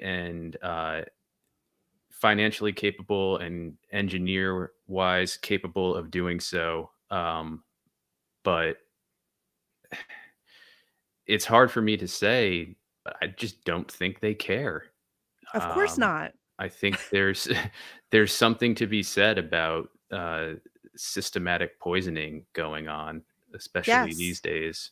And it's happening. It's not just Red Hill. It's not just Flint. This is happening in a lot of communities, and a lot of people just don't know that it's happening. There hasn't been proper testing. That they're doing what the Navy has done for years here. They're trying to kick the can down the road. They're trying to, poo-poo it and brush it aside and wave it off. And, oh no, it's fine. And it takes years and years and years and years for the public to be made aware of the truth of what's happening. And by then, it's really, I don't want to say it's too late, because they could still do something now. But I mean, how many people have gotten sick? How many people have suffered from skin conditions or birth defects, or who even knows what's been happening? Do you know what I'm saying? Like, we have no idea what the cost of this is, because we're just now starting to figure out that it's happening.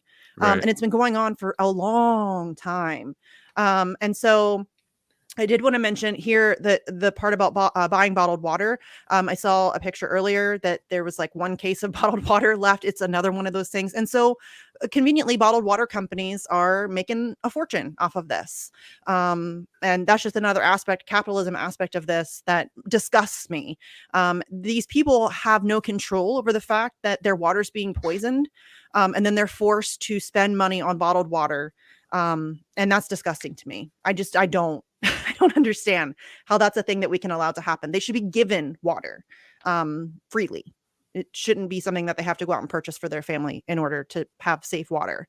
Yeah, and one of the cruel ironies of this is that it's an island surrounded by water, albeit salt water. Yeah. But the point remains that there's no dearth of water that can be cleanly supplied to the population here.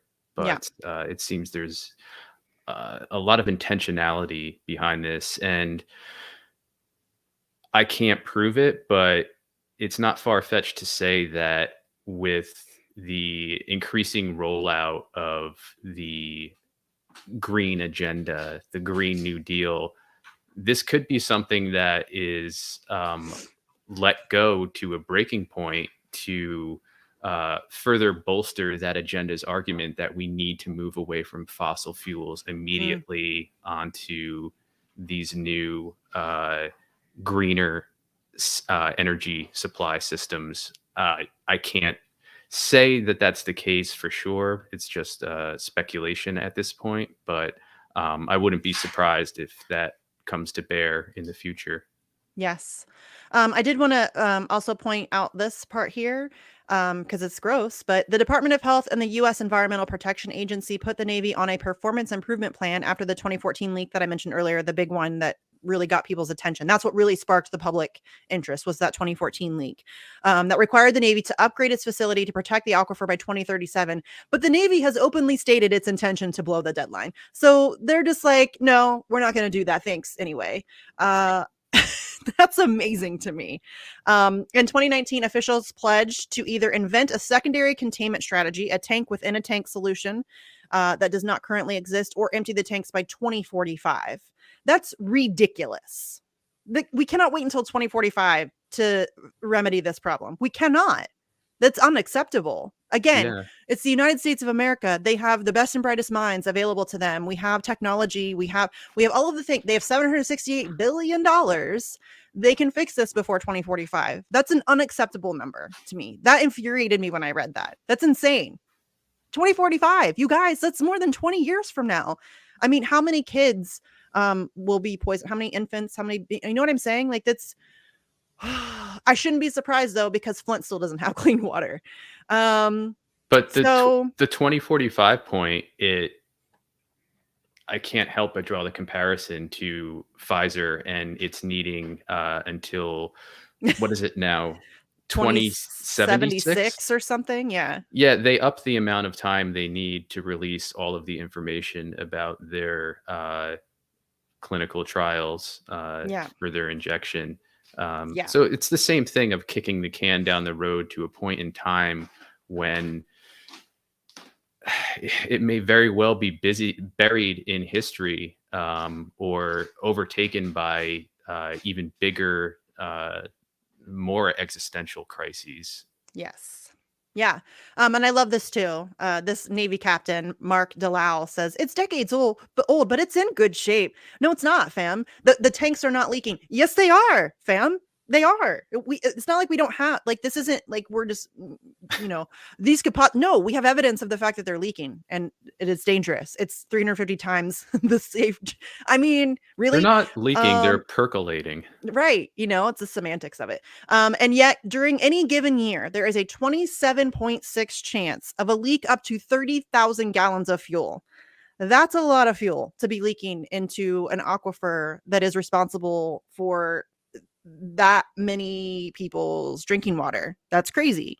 The report also expects a chronic risk of 5,803 gallons being released per year. Unacceptable. That's crazy. The Navy, of course, has downplayed those findings, telling regulators that it disagrees with its consultants' conclusions. When a pipeline connected to the Red Hill facility was found to be leaking into Pearl Harbor earlier this year, just days before the Navy was set to appear before the Department of Health in a consequential hearing, officials kept the information to themselves for months. This is what they do. They make every effort to keep the information from the public. They make every effort to kick the can down the road, to cover it up, to, play semantics, all of those things. And it's not right. This is, I mean, if you're living in an area, you deserve to have, first of all, you deserve to have safe drinking water. You just deserve to have safe drinking water. And if there is a problem, you deserve to be made aware of that immediately. I mean, immediately you should be made aware of the fact that your water is now not safe. And so that you don't allow your family to drink it or bathe in it or cook with it or whatever. The fact that they're so subversive about this stuff and they try to keep things so behind closed doors is, I mean, par for the course, but it's disgusting. Hmm. So people can people can rest assured that what happened in 2014, that type of event could not happen again with the procedures we have in place now, end quote. What procedures? You haven't Right. changed anything. Yeah. Nothing has changed. The tanks are still the exact same. There's been no repairs made. There's been no substantive changes made to the way the tanks are. There's no there's nothing that's been done, and he's trying to tell people that you can rest assured that that won't happen again. That's ridiculous. That's offensive that Mhm. he's trying to pass that off as reality. That's gross. Yeah. When residents began to report the smell of fuel in their drinking water, the Navy's first response was to deny it. I can tell you, quote, I can tell you at this point that there are no immediate indications that the water is not safe, end quote. And that's what he said on November 29th. Just a few days later, December 2nd, they started closing wells down. I mean, this is ridiculous. My staff and I are drinking the water on base this morning, and many of my team live in housing and drink and use the water as well. You're poisoning your own people. Yeah. And just saying that doesn't mean that that's the case. Has Hmm. anybody hung around with this guy to see if he's actually drinking from the tap or if he's drinking bottled water instead? Right. I mean, what a non-argument. Yes. So here's the best, or another really amazing part. Last Monday, Governor David, I don't know. I'm sorry. I'm so terrible at pronouncing names. Yeah, Ordered the Navy to can't help you suspend with that all. one. Yeah. Ordered the Navy to suspend all operations at Red Hill, build a water treatment facility, and provide a plan within 30 days for emptying the tanks. The Navy is now fighting the order to empty the tanks, a position that could lead to a prolonged legal battle. I mean, how dare you? Really? How dare you? The fact that they're fighting the order to empty the tanks is disgusting. I can't even fathom how they're justifying that in their brains. Uh I mean, I just can't. It makes no sense to me whatsoever. The fact that we still have these things, like you said, we should be moving away from this as quickly as possible. But the fact that we still have these things and we have these tanks that are, 70, 80 years old, that have never really had any significant uh, monitoring or updating, that's a problem. That's a problem. Yeah, Um, and Go I'll ahead. also just add really quickly there that having been to Hawaii a few times, even to places like Honolulu, which have been very uh, Americanized, you still very Yes. much get the sense, which is a true sense, that this is a colonial It's a stolen project. nation. Right, it's a stolen nation. It's a colonial project undertaken by the U.S., and I think there's still very much a colonialist attitude from the U.S. toward the Hawaiian population, and that's what we're seeing on display here. And there's also a very pronounced fetishization of Pearl Harbor and World Mm, War II. If you go to the World War II memorial, as I did with my family when I was younger, um, there's you're bombarded with the American side of what happened there on December yes. 7th, 1941. And um, I believe there are still pieces of one of the ships that was sunken underneath the water there, if not the entire ship. And they have veterans who served in World War II, particularly in that theater of the war, who've written books, uh, give talks about what they experienced, which, in and of itself, I'm not against. I think that something of such large scale destruction, um, the narrative needs to be remembered and passed down. Although the context in which that is passed down is, I think, very much up for argument. If it's coming from a jingoistic point of view, there's something clearly wrong there.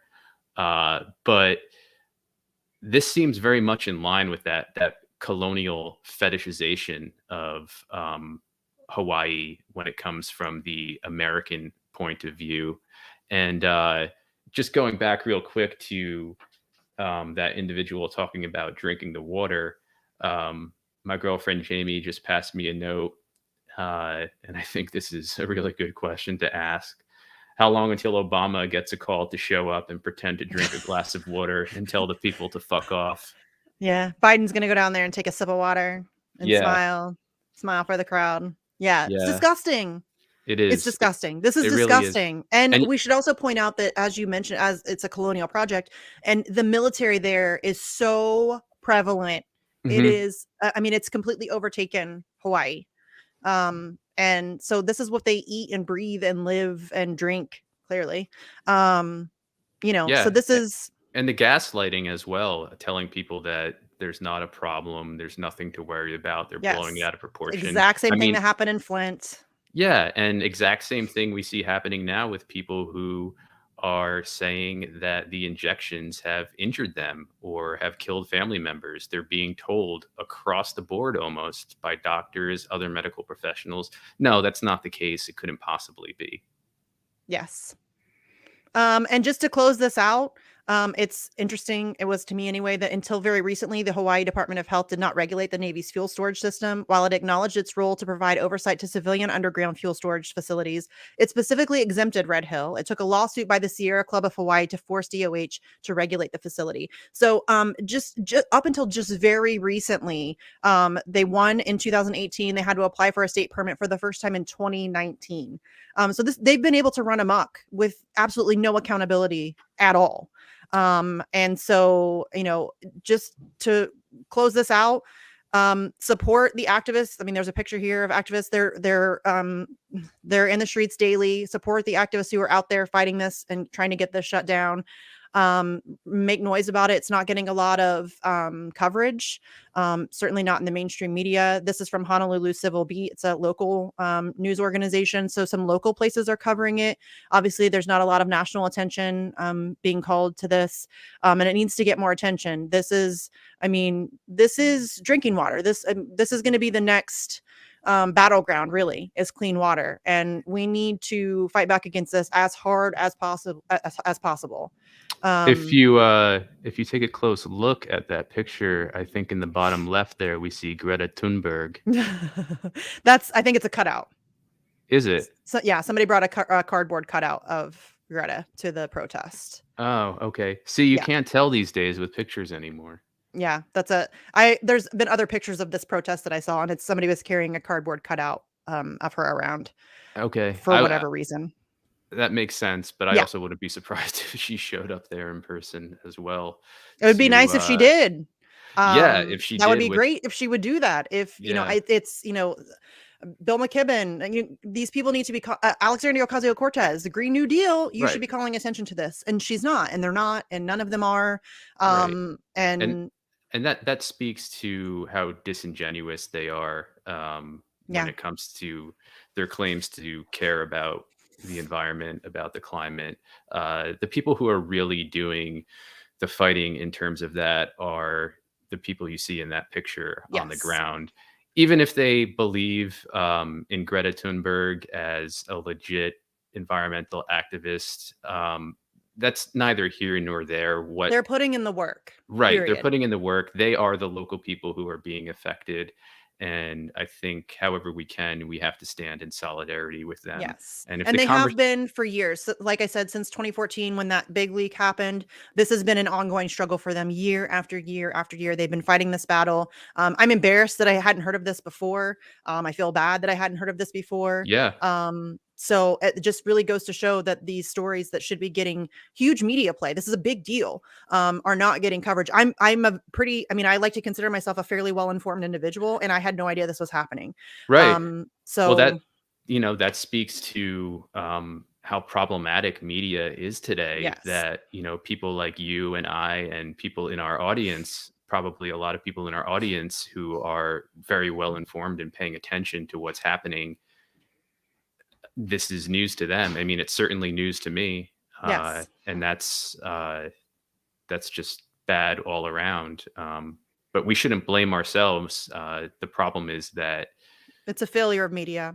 yeah, yeah, and you know, blame can be cast all around there.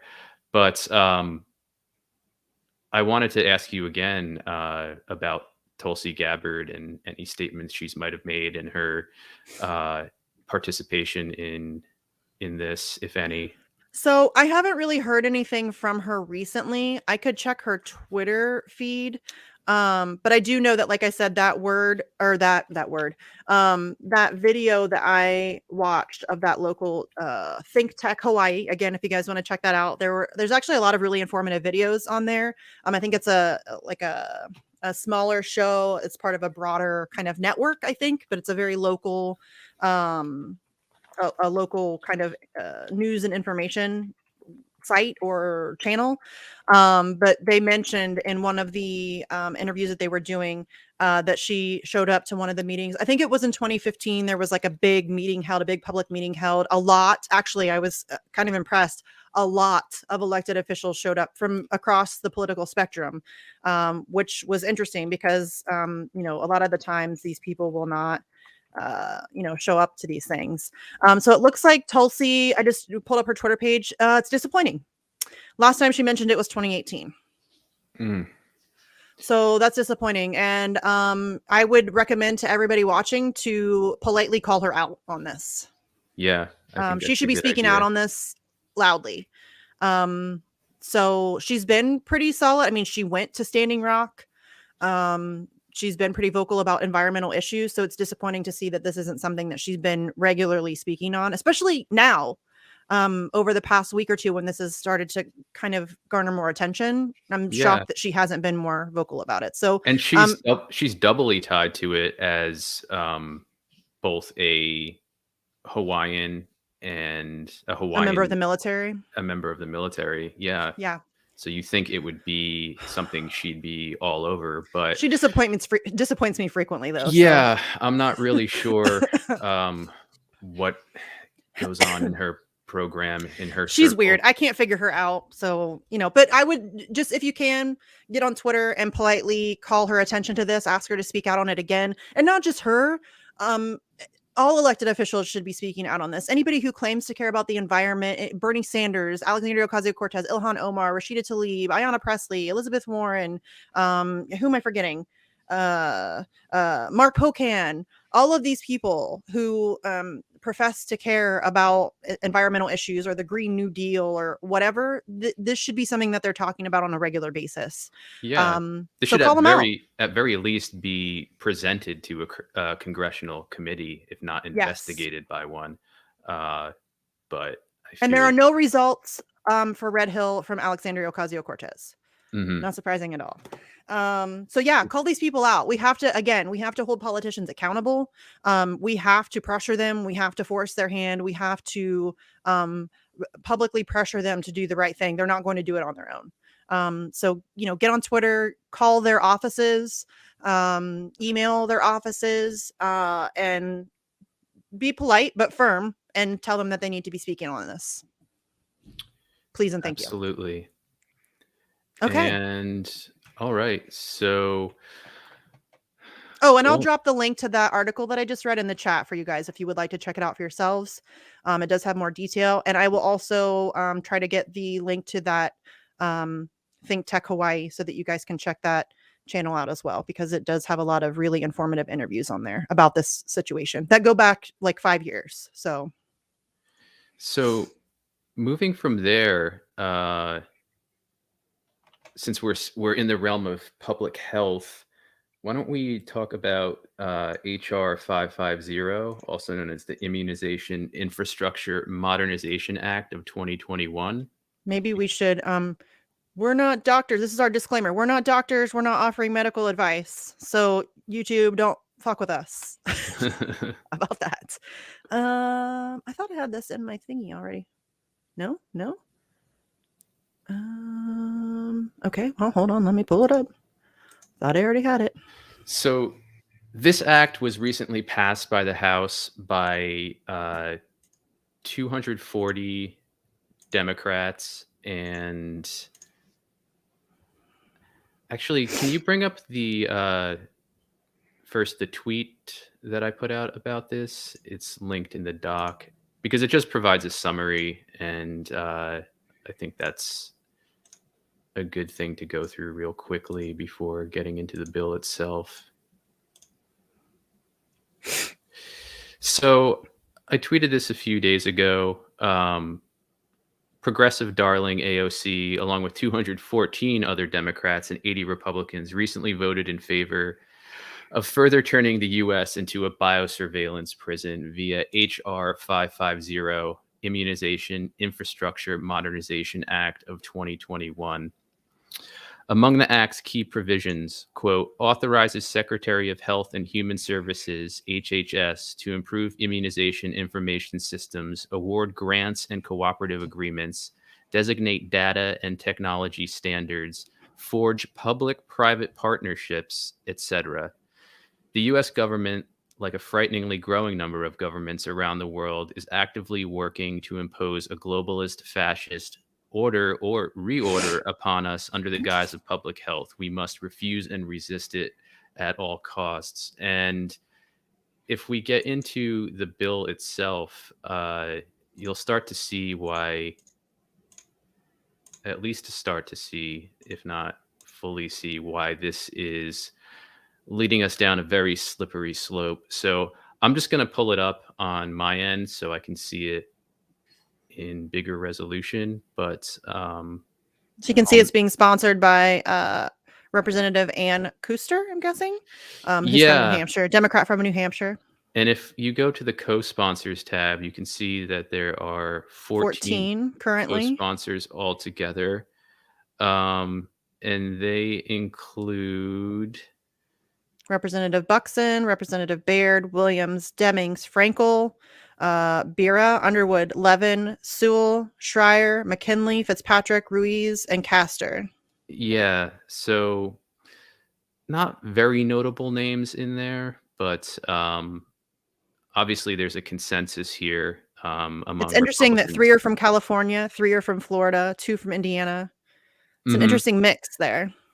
Yeah, yeah, especially California, which is pretty much become a biosurveillance state Yeah. on its own. So there we have the co-sponsors, and as you can see, this in the House went to the Committee of Energy and Commerce, and in the Senate, Where are you at so I can show people what you're talking about on the committees tab? I'm just at the top right now, Oh, okay. under the overview. Oh, gotcha. Yeah. And in the Senate, where it hasn't been passed yet, but most likely will be, although I don't know, with a Republican-controlled Senate and Republicans pushing back against. Well, it's a Democratic-led Senate, kind of, really. Oh yeah, you're right. Yeah. I apologize for that. In the Senate, it falls under the auspices of the Health, Education, Labor, and Pensions Committee. So that really doesn't reconcile with immunization infrastructure modernization. And there are a lot of questions we should be asking about why it's falling to these committees in particular, specifically commerce, and then pensions. And those really hint at the economic aspects of what they're trying to implement here, and how they're going to finance implementation of this. Pensions, if you listen to a lot of economists who are analyzing what's happening with regard to the global COVID-19 agenda, pensions are very likely to be targeted and stolen, and used to leverage their agenda. So as you can see, the latest action as of December 1st, it was received in the Senate, read twice, and referred to the Committee on Health, Education, Labor, and Pensions. So it's still in the Senate, waiting for approval. So if we go to the text tab, the first thing you'll see in the text that is notable is that this is actually an amendment of an act that already exists called the Public Health Service Act. Um, but this amendment is with respect to immunization system data modernization and expansion, and for other purposes. So there's already an act that covers a lot of what this act does, but what this act intends to do is um, bring that up to speed with centralized technology, especially with regard to our immunization statuses, our vaccination statuses, which should be very concerning because in the past, this was never uh, a big deal, so to speak. And now, all of a sudden, 2 years into the COVID-19 mania, this is being rolled out and very quietly at that. And as I pointed out, you can see how much traction it got among Congress. 214 Democrats. That's almost all of the Democrats in the House voting in favor of it, if not all of them. Almost all of them. So we go down a little bit here, and we see another item of note, and that is um, subsection A, and it's saying expanding CDC and public health department capabilities. CDC, as we know, not very trustworthy uh, cartel, um, but nonetheless, we're going to put $400 million at this point. That's what's been allocated toward expanding the CDC's immunization surveillance capabilities. So the way this is going to work, well, first, in their words, what it intends to do, and this is under Section 1, uh, subsection A.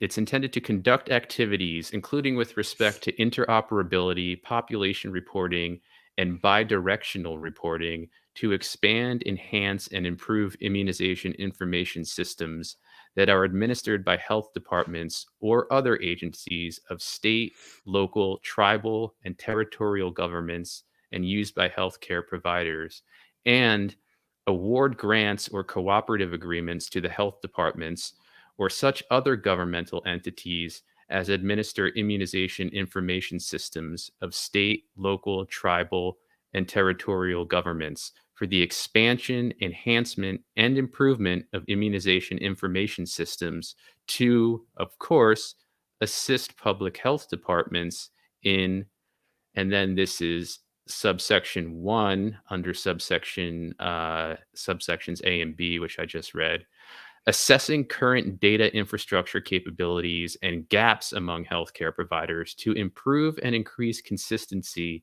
in patient matching, data collection, reporting, bidirectional exchange, and analysis of immunization related information. 2, providing for technical assistance and the efficient enrollment and training of healthcare providers, including at pharmacies and other settings where immunizations are being provided, such as long term care facilities, specialty healthcare providers, community health centers, federally qualified health centers, rural health centers, organizations serving adults 65 and older, and organizations serving homeless and incarcerated populations. And then 3, and this is where the meat of it starts to come in, improving secure data collection, transmission, bidirectional exchange, maintenance, and analysis of immunization information, which throughout the rest of this remains quite opaque in what constitutes that. But I'll keep going here. You can see there's repeated mention of this being applied across federal, state, local, tribal, and territorial jurisdictions. So this is all encompassing. This is meant to rope in everybody. And you can see from the language that they're trying to present this as, once again, for the good of public health, um, for quote, simplifying and supporting electronic reporting by any healthcare provider. Um, and if we go down a little bit, um, they talk about enhanced training, um, supporting real-time immunization record data exchange and reporting to support rapid identification of immunization coverage gaps. Okay, so that is frightening in and of itself. Um, that very much pointing to what we've seen in the Talus commercial, for example, where the young woman wakes up and is at the um, breakfast counter in her kitchen and gets a reminder on her phone from the government that she's due for her mandatory vaccine that day. So that, of course, would come along with monitoring immunization coverage gaps. So I think you can see where this is leading here. Um, what's been rolled out in other countries is coming here, and this is uh, at least part of the start of the rollout. So they want to also improve completeness of data by facilitating the capability of immunization information systems to exchange data directly or indirectly with immunization information systems in other jurisdictions. So our immunization data is just going to be shared all over the place, even though they're trying to couch it in terms of just among specific organizations and to the highest privacy standards. Which, if you trust this or any government with respecting privacy standards, then uh, you need to take a step back and reassess that trust.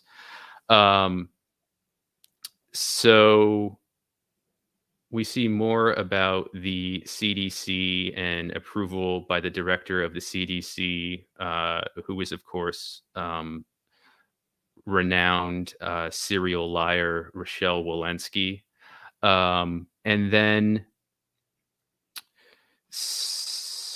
we see that this is also to support the development and implementation of policies that facilitate complete population level capture, consolidation, and access to accurate immunization information. What So, they mean is approved immunization information. right. But what should really give us pause there is the complete population level capture and consolidation. So, you hear us talk about centralized control, where this is headed, and that's them telling you right there that this is the goal of this, across the population, consolidated, centralized in a database that we will not have access to, we will not have control over, but we shan't worry because our privacy will be respected. um, So more of supporting capabilities, supporting expansion of capabilities within immunization information systems for outbreak response. So more pandemics on the way, if you want to read into that one. Um, Supporting activities within the applicable jurisdiction related to the management, distribution, and storage of vaccine doses and ancillary supplies. I assume by ancillary supplies they mean syringes, though, and the like. But if those are needed to deliver so-called vaccines, I'm not sure how they can be characterized as ancillary. They would be necessary. So I don't know what they mean exactly by ancillary, and they don't spell it out anywhere in here. Um, so a lot more of supporting activities for development, supporting activities to improve the scheduling and administration of vaccines. So I think we can read into where that's going. Improving the scheduling and administration of vaccines. Um, you will be injected. Uh, but going down a little bit, what really stands out here is that there is a section titled Public Private Partnerships. And it says, in carrying out paragraph One, the secretary may develop and utilize contracts and cooperative agreements for technical assistance, training, and related implementation support.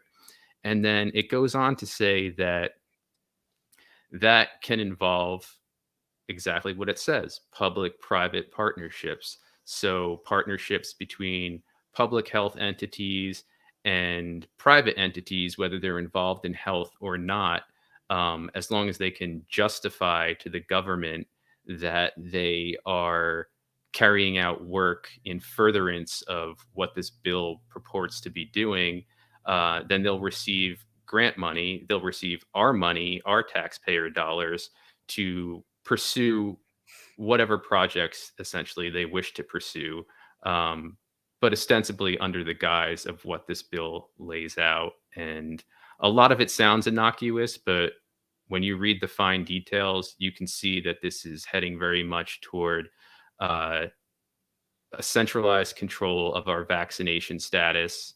Um, and that's at a complete population level. And that, of course, will inevitably filter into proving your vaccination status via vaccine passports, which will lead to um, all of your life essentially being connected Social to. credit system, baby. Here it comes. Exactly. And I think a lot of people watching and listening are familiar with this and are probably raising their eyebrows, to say the least, at the way public private partnerships has been inserted in here. And um, one of the aspects of that I find really concerning is that, let me find it here.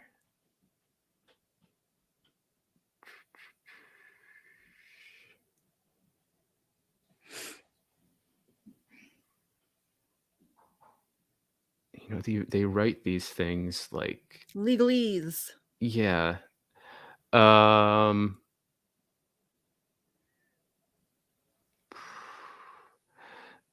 there is a section in here which indicates that the private actor in the public-private partnerships um, does not necessarily have to conform to uh, certain stipulations in this bill if they can justify it in some sense. So, um, let me just see if I can find that. Give me 10 seconds here.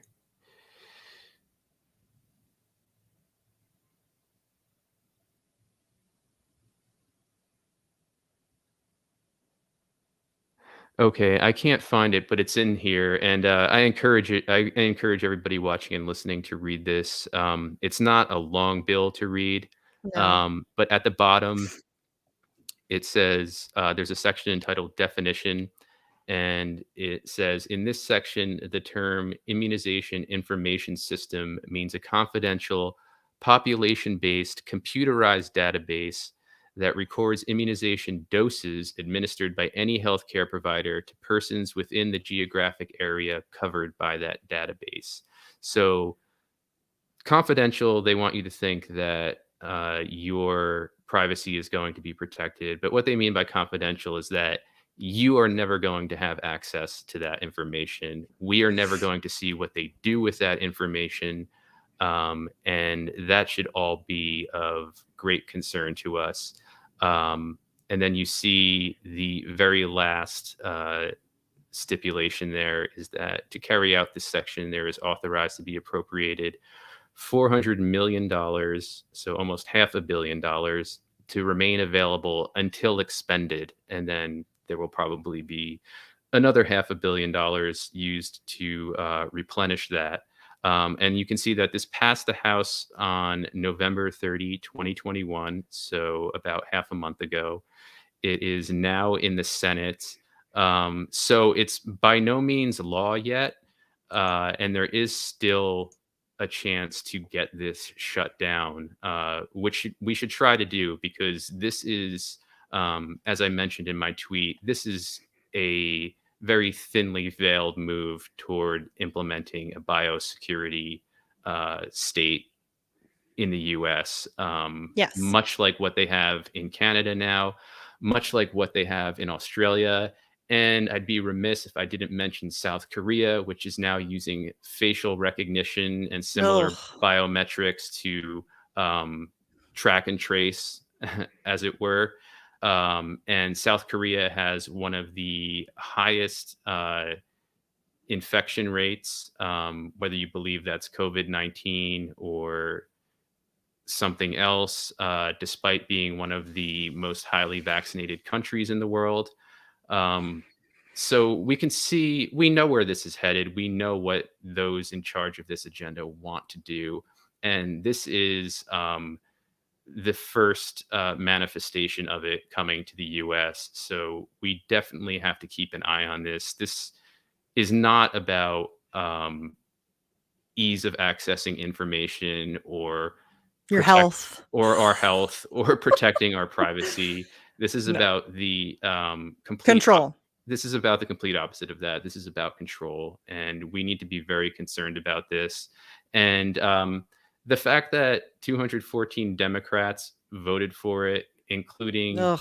AOC, um, just if you didn't already know, it just shows you um, how false they are in everything they've presented to us. I mean, they are caricatures of caricatures at this point, and should not be listened to in any serious capacity, and certainly should not be trusted. But here we are. This is the state of the U.S. government quietly rolling us into a biosurveillance state, and it may very well soon become the law of the land. Yes. We're very close. I don't think people realize, how close we are to that reality. There are still people who are pretending that this is about public health and about keeping us all safe, and, no, Yeah, and that's not the case. people on the left, inevitably Left. right, inevitably love to praise, Cuba and Russia. Um, Cuba has been injecting children for quite some time now, and Russia just revealed that it's rolling out a vaccine, inverted commas, passport, using QR codes. So they are fully on board with this agenda as well. Um, so those on the left who have been falling down day after day on this, they really need to get it together and understand that there are sides that are to be drawn here, and they are standing on the wrong side. Yeah. That's not to negate their humanity or any kind of respect for them as people, but they really need to get with what's happening because we're all targets in this, and the stances they're taking are only helping and giving legitimacy to what psychopaths operating at much higher than the nation state level want to impose upon us.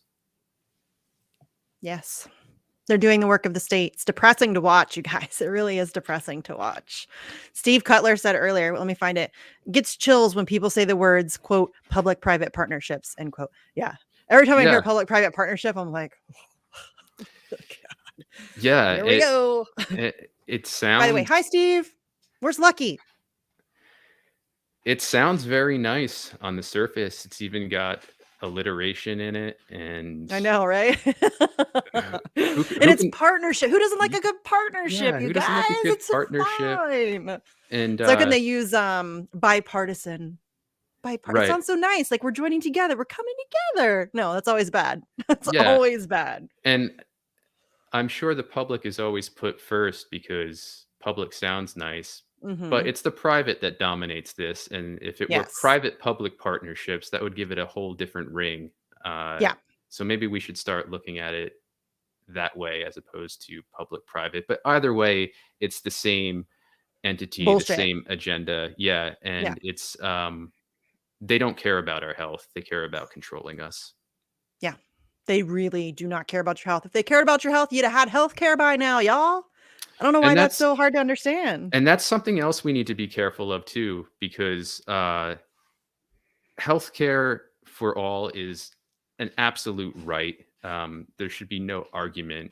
But they're going to try Right. to They're yeah, going to try to use yeah. a social credit system to roll They're that gonna out. co-opt the shit out of that and make it Mhm. as corrupt as humanly possible and as financially beneficial to the top 1% as humanly possible. And I got shit on a lot for that because, well, not just me, but the people who ran the March for Medicare for All got shit on for that, for inviting me to MC one of the events, because I am very open about that fact. I think that we should all be able to go to the doctor when we're sick, but I think that we need to be very hypercritical about the system that's implemented, and we need to be very careful about that moving forward because they're going to slap Medicare for all on some garbage ass bill, and push it at you. And you're going to take it because you're hungry for it and you're thirsty for it and you want to be able to go see a doctor, and you're going to get screwed. So we need to be very, very, very, very careful moving forward on that issue. Like, we cannot, be gaslit into some garbage that they're going to try to push at us, because that's what's going to happen. And we need to be mindful of that moving forward. And I don't think that it's bad to talk about that. I don't think that that makes me No. anti-healthcare at all. I think that means that I'm aware of what they are capable of and what they've been guilty of doing in the past. And I think that we need to be ready for that. Yeah, and Medicare for all, healthcare for all, however you want to frame it, we have to take a step back from trusting the government to provide that for us. In a just, sane world, that would be the case. The government would be serving our needs and That's not how it works. rolling that out in a non nefarious way. But Hmm. they're going to try to exploit that for Yeah, control. Shadow Ban just said the current M for A legislation is biosurveillance. Absolutely. In the same way that the Green New Deal is garbage, the current Medicare for All bills that they've been, uh, pandering about, that's not what we want. That's not beneficial to the people. We really are going to have to be incredibly like, just hyper vigilant. We have to be, and again, I understand the impulse to just be grateful when they throw those crumbs in your direction, because we have been starved for any support or help for a very long time. But I would rather have no support than the wrong. You know what I mean? Like, I would much rather have no bill than the wrong bill that's going to make it even more difficult moving forward to right the ship. Do you know what I'm saying? Yeah. I have no idea how, yeah, Yeah. it's just not possible in the system. And we can see that what's happening now with healthcare systems around the world is that they're being Privatized um, again. right, and but they're being destroyed in a sense, in a controlled demolition. If you look Yeah. at the NHS. NHS, for example, if you look here, the way so many hospitals are denying early treatment, the way they're essentially euthanizing people with remdesivir and intubation. Um, one can't help but ask the question, is that being done? It is being done on purpose in a lot of places, but is it being done on purpose to justify a so-called great reset of the healthcare system, Mhm. wherein a form of universal healthcare is rolled out, like they want to roll out universal basic income, but there are going to be not just strings attached, but chains attached. Mhm. That's a great And way to put it. That's a yeah, great way to put it, Jesse. Yes, there's going to be chains and we're gonna have to carry those chains. We're burdening future generations with those chains. Um, right. and that's why I'm saying we need to be. That doesn't make me anti-healthcare, and that doesn't make the March for Medicare for All shit for inviting me, because I have a slightly different opinion on the matter, or I have a slightly different view of the method in which we get to where we're going. I think all of those everybody should be open to those conversations, because sorry, I'm right. I'm right. Yeah. I'm not saying I don't want healthcare for everybody. I absolutely want everybody to be able to go see a doctor, be able to take the medication that they need to take, to be able to get surgeries they need to get, all of those things, 100%. But I think we need to be very careful about how we get there. Yep. Absolutely. So, yeah. Okay. We did have one more story. Do you think I should just go ahead? Should I just get through it really quick, or should we save it for next week? I don't want to like Um, not do it the justice, but I know we've been running a little bit long. so that would be The Tara Reid stuff. the Tower Reed I stuff. want to I want to give it legitimate cover, like talk about it in a legitimate way, but Yeah, so we're still trying to work out the kinks, you guys, and figure out timing of stories. as you This is can only our tell. third one. Yeah, we're still, and I went really long on Red Hill, and we're still trying to figure it out. So we'll work those kinks out as we move forward. Well, Um, I'll just run through a few things here. But if you want to at least touch on that story, I'm fine with that. It's up to I'll you. just save it. I'll save it for next week. You have other stuff you want to do? What else did you have? Yeah, just real quick, some news that came out today here. So Pfizer announced, Oh, okay. Hold on. Do you want me to pull that up? yeah. So this is on the Mm, New Here York we go. Times. Um, this goes Is to that right? Yep. their COVID live updates page. Um, Again, we're not doctors. We're not offering medical advice. YouTube, leave us the fuck alone. Is that a good disclaimer? I feel like that's good. I feel like yeah, that just nails it. yeah. Here we go. So Okay. this came out a few hours before we jumped on here, but and this is from the New York Times again. In a trial, Pfizer BioNTech's low dose shot fell short for children aged 2 to just under 5, which interestingly was not the headline that came up when I got the Mine initial either. banner. Me But neither. That was weird. yeah, they continually edit these things Yeah. down to innocuous language.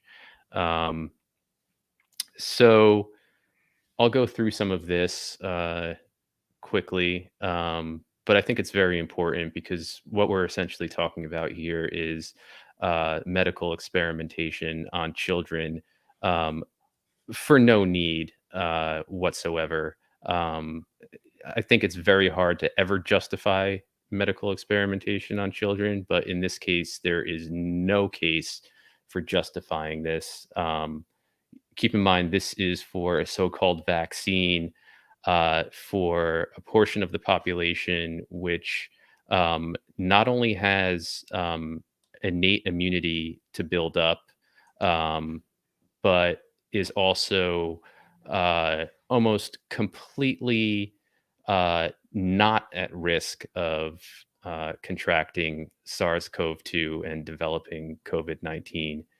And if you remember from last week, we talked about Rutgers University being one of the main testing sites on this age group for Pfizer, and it's done trials for both Moderna and Johnson and Johnson in the past. So, sort of picking up from that last week, uh, a low dose of the Pfizer BioNTech coronavirus vaccine did not produce a potent immune response in children aged 2 to just under 5 years of age, the companies announced on Friday. A discouraging setback that threatens to keep the vaccine from younger children for longer than many parents had hoped. Now, I want you to just pause there and listen to that language. I'll read it again. A discouraging setback that threatens to keep the vaccine from younger children for longer than many parents had hoped.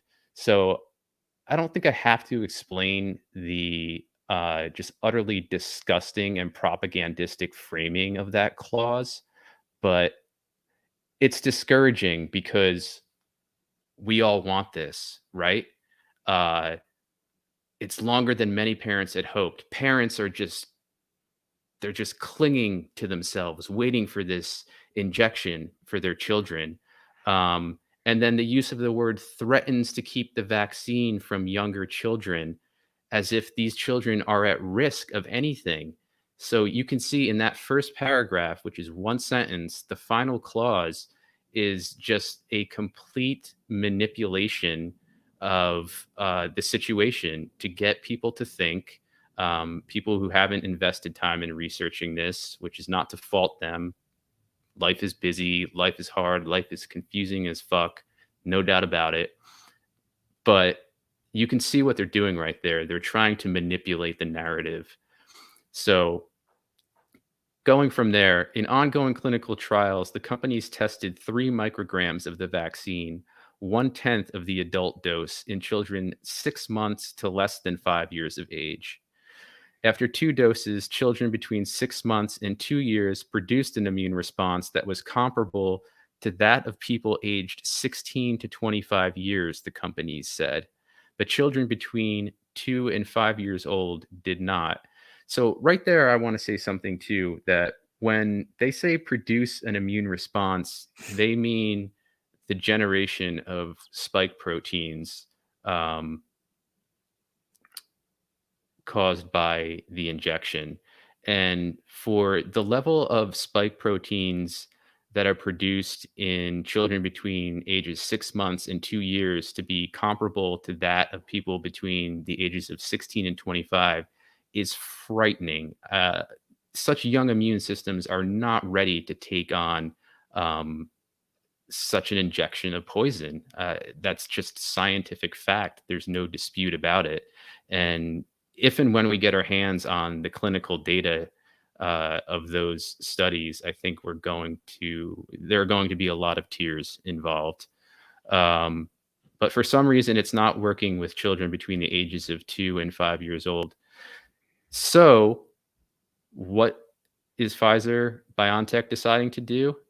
The company said they would now test a third low dose of the coronavirus vaccine in children 6 months to under 5 years of age, but they do not plan to test a higher dose of the vaccine in children between 2 and 5 years of age. So 2 doesn't work on the children between 6 months and 5 years of age. So, hey, let's just try a third dose of what's not working because eventually it's got to work, right? This is just criminally insane thinking at this point. Starting from the fact that these children absolutely do not need this injection, and all the way up to the fact that their response to it not working, and they know this doesn't work. They know this doesn't work, like we all know this doesn't work. But their response is to add a third injection to the so called series here for essentially newborns up to children 5 years of age.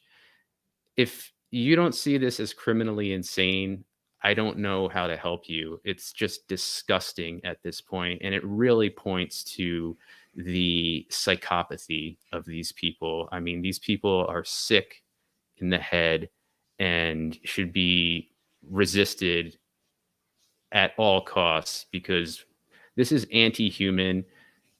If you're injecting this poison into children, the intent there is to harm these children. And the intent of harming children is to decimate a generation, to reduce the population. And I think we have to be honest about where this is going. Can we prove that? No, but let's be smart. Let's trust our intuition and see what's going on here. I think this is a very deliberate attempt to manipulate the population level because manipulating the population level, reducing it, means there is less surplus humanity for those helming the agenda to have to control. And therefore, less for them is more. Less of us, more control for them. And I won't go through the whole piece. We'll link to it. But that is the gist of it, or not the gist, that is the core of it. Um, I just want to read this from Jerica Pitts, who's a spokeswoman for Pfizer. And My cat is so loud. I'm so sorry. Come here, Jules. Come here. yeah, she doesn't like this news. I know, right? She's pissed about this information. Yeah. Come here, Jules. So, so just the last two paragraphs I'll read here because this is a lengthy piece, but This is Holy from balls, it is. Jerica Pitts, a spokeswoman for Pfizer. Quote, "The goal here is to understand the potential of protection of the third dose. We are studying 3 micrograms at this time," unquote. In a conference call with investors and analysts on Friday, keep in mind they're investors, and notice how they are listed first before the analysts, although the analysts are also financial analysts. So this, again, is more about finance than health. In a conference call with investors and analysts on Friday, Catherine Jansen, which is kind of an ironic name, given that the other name for Johnson and Johnson is Janssen with 2 A's. But Pfizer's head of vaccine research said the company planned to seek authorization for a, quote, 3-dose series, unquote, in children, instead of the originally planned 2 doses. If the revised strategy works, quote, "We would have a consistent 3-dose vaccine approach for all ages," unquote, she said. So frame it this way, if nothing else. This hasn't even been rolled out yet for kids in this age bracket, for children in this age bracket, but they're already planning for a 3-dose series when a 2-dose one hasn't even been rolled out yet.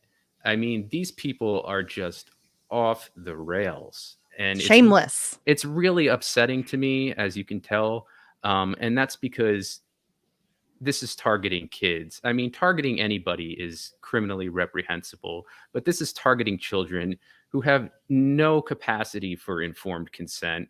And I think any parent who goes along with this needs to be roundly condemned. This is experimentation on children. This is really getting into the realm of eugenics here. It's not hard to parse that. No matter what kind of language the New York Times and Pfizer and the CDC and the FDA couch it in.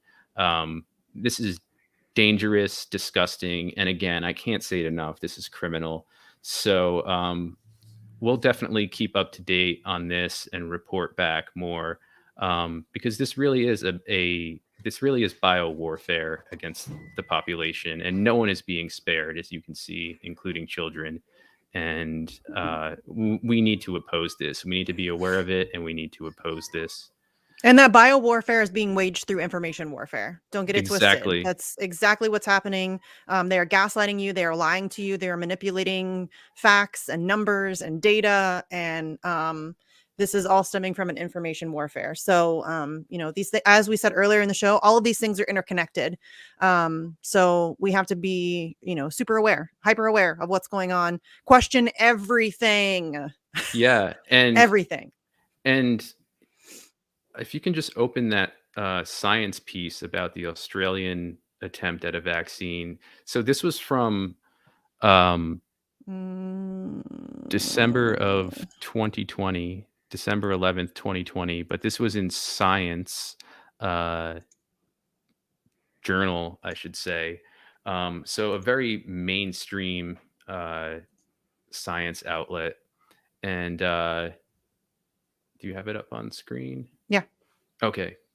So the only reason I bring this up, because it's a year old, is that you can see the level of experimentation that's been going on with these so-called vaccines. And so in early December of 2020,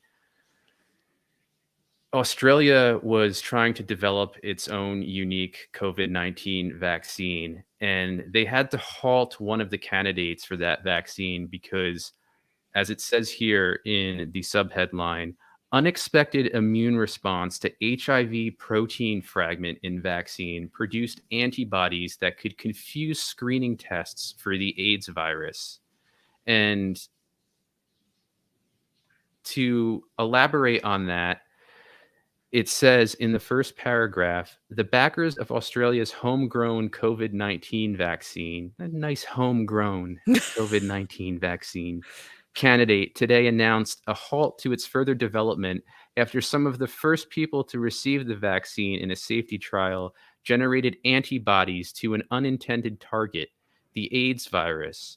A small fragment of an HIV protein is a component of the vaccine used to add stability to the intended antibody target, the spike protein of the pandemic coronavirus SARS-CoV-2. So, in experimenting with generating a vaccine, a piece of HIV fragment was purposely attached to the spike protein that was going to be the already um, dangerous spike protein that was going to be injected into the body. They said, how can we make it more stable so that it can be targeted by antibodies? Well, let's attach a piece of HIV protein to it, which just boggles the mind. Who comes up with these ideas and is legitimately considered a scientist or a doctor or a researcher is just beyond me. And I think my favorite part of this is that um, the next paragraph, the second paragraph, although the added component um, didn't represent an actual infection with HIV, the vaccine developers and Australian government concluded a widespread rollout of the candidate would interfere with HIV diagnostic tests and decided not to proceed to larger clinical trials that would have measured its protection against COVID-19. Um, and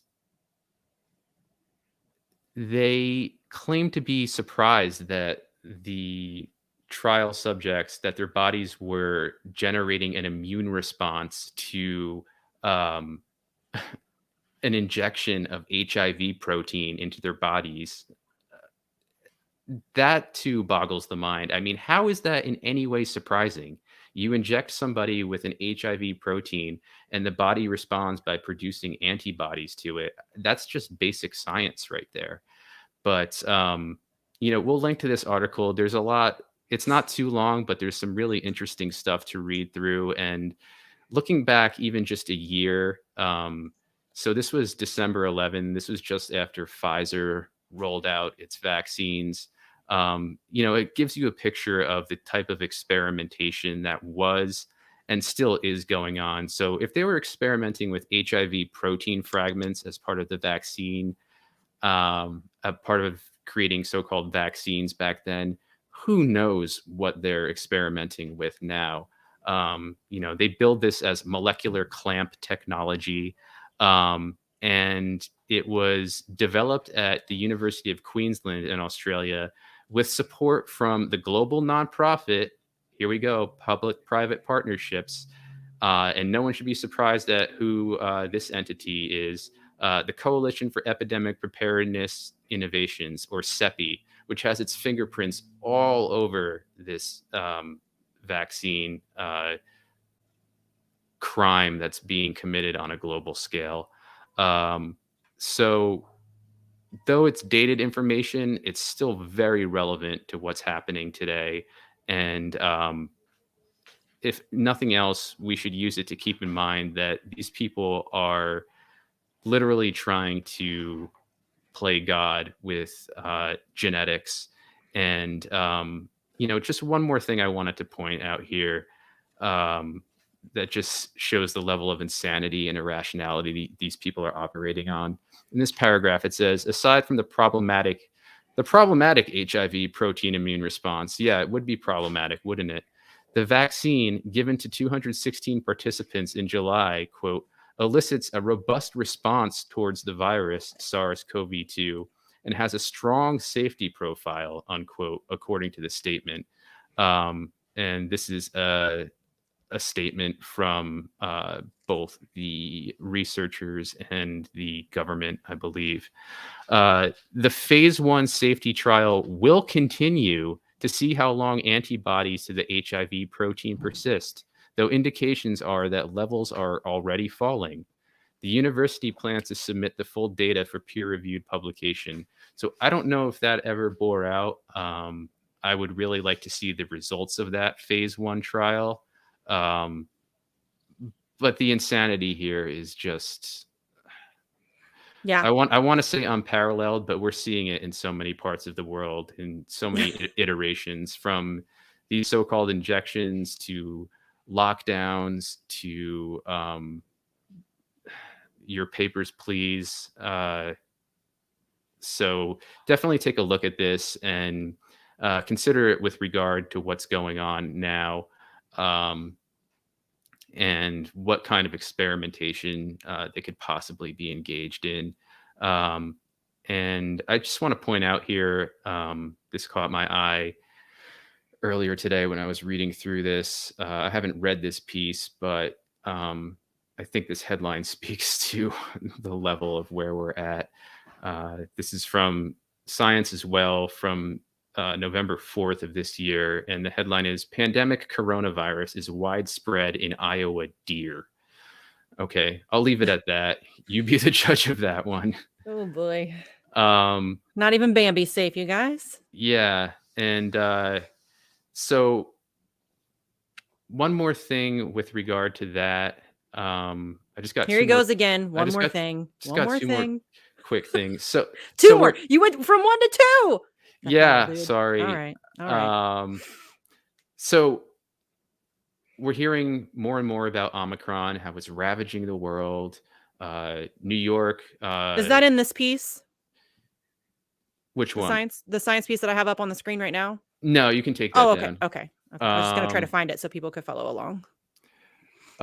So I do have this New York Post piece here. I didn't share it, but I'm just going to read the headline. So I don't think we need to share it. But we keep hearing the panic about Omicron over and over and over.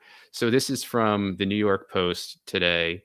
And the headline is South African hospitalization rates drop during Omicron surge. So very interesting. South Africa, as you'll remember, was initially called the origin point for Omicron, though that's since been disproven. Um, but what is South Africa doing different uh, to see reduced hospitalization rates while we're told Omicron is surging all over the world? It's worth looking into. I will drop this link in the chat right now so y'all can read it for yourselves. And one more thing I want to bring up, and that's all I've got. How do I drop this into the chat here? I don't think you can. Send it to me. Put it in the private chat, and then I'll put it in the chat. Okay. Oh, Jack, come on. So, all right. This will be quick but interesting, I promise. So I didn't. Apparently, this news came out yesterday, but I wasn't made aware of it until this morning by my girlfriend. So this is from CNN. Vague and viral TikTok warning of school violence is not credible, but has schools and law enforcement on high alert. So this was just updated at 4:10 today. So I'm not sure what's changed since I last read it, but it is short, and I want to read through this, and the reason I'm bringing this up is because it is just rife with double speak and indications of a false flag and the potential threat of a cyber pandemic that is repeatedly bandied about. So I'll just read the piece here and I'll point out a few uses of language that should really give pause. And I think you'll understand why this is something to consider. A vague and viral TikTok trend warning of nationwide school violence on Friday, which authorities have dismissed as not credible, has nevertheless prompted widespread school closures, stretched law enforcement resources, and put families on edge ahead of a critical holiday travel season. And just to add to that, when my girlfriend dropped her 6-year-old daughter off at school today, there was a police officer stationed outside because of this vague and viral but not credible threat. Um, so continuing on, a number of school districts in states ranging from Minnesota to Texas announced they were shutting down schools on Friday in response to a wave of videos, some mentioning specific schools, suggesting that students avoid coming to class on December 17. In other areas, law enforcement were on high alert, sending officers to guard schools as a precaution. So, there in two paragraphs, we get vague, viral, not credible, but then specific schools were identified. So, which one is it? I And mean, the law enforcement are on high alert. If it's not right, credible, then why are you on high alert? Why are you sending cops to schools? exactly. So, double speak example number 1 right there.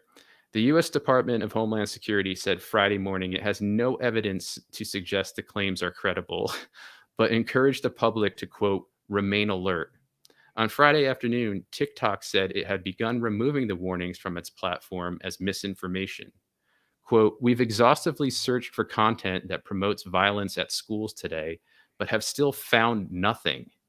Okay, we were just told that videos were found that specific mentioned specific schools, but TikTok's found nothing. Interesting.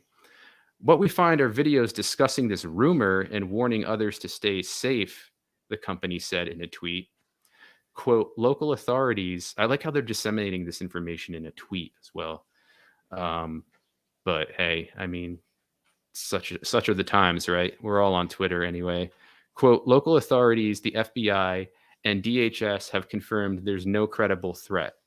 So we're working to remove alarmist warnings that violate our misinformation policy. If we did find promotion of violence on our platform, we'd remove and report it to law enforcement, unquote. TikTok first indicated it was aware of the warnings on Thursday afternoon, saying then that it treats, quote, even rumored threats with utmost seriousness, unquote. So there in those two paragraphs, you again have a contradiction of reaction. It's not that seriousness, but it's of the utmost seriousness, even if it's rumored. So which one is it? All of this, I think you can tell, is being spun to create confusion and fear amongst us. TikTok said Friday it continues to monitor its platform for suspicious activity, but added that media coverage characterizing the viral trend as a threat of school violence could unintentionally encourage someone who may be predisposed to act, creating the very risks that families fear. I mean, that is just such tautological thinking. It it beggars the mind for rationality. It's like, don't warn people of this threat because then it could make the threat become real. People should know if there's a threat out there. And for you to say don't tell them about it because it might summon the boogeyman uh, is ludicrous. Quote, we are deeply concerned that the proliferation of local media reports on an alleged trend that has not been found on the platform, even though they said that specific schools were mentioned, could end up inspiring real world harm, unquote, the company said. And this is where it gets really interesting.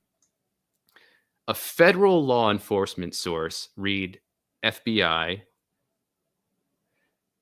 Anonymous, agreed, telling CNN that authorities worry most that the rapidly unfolding social media narrative could drive a lone offender to carry out an actual attack.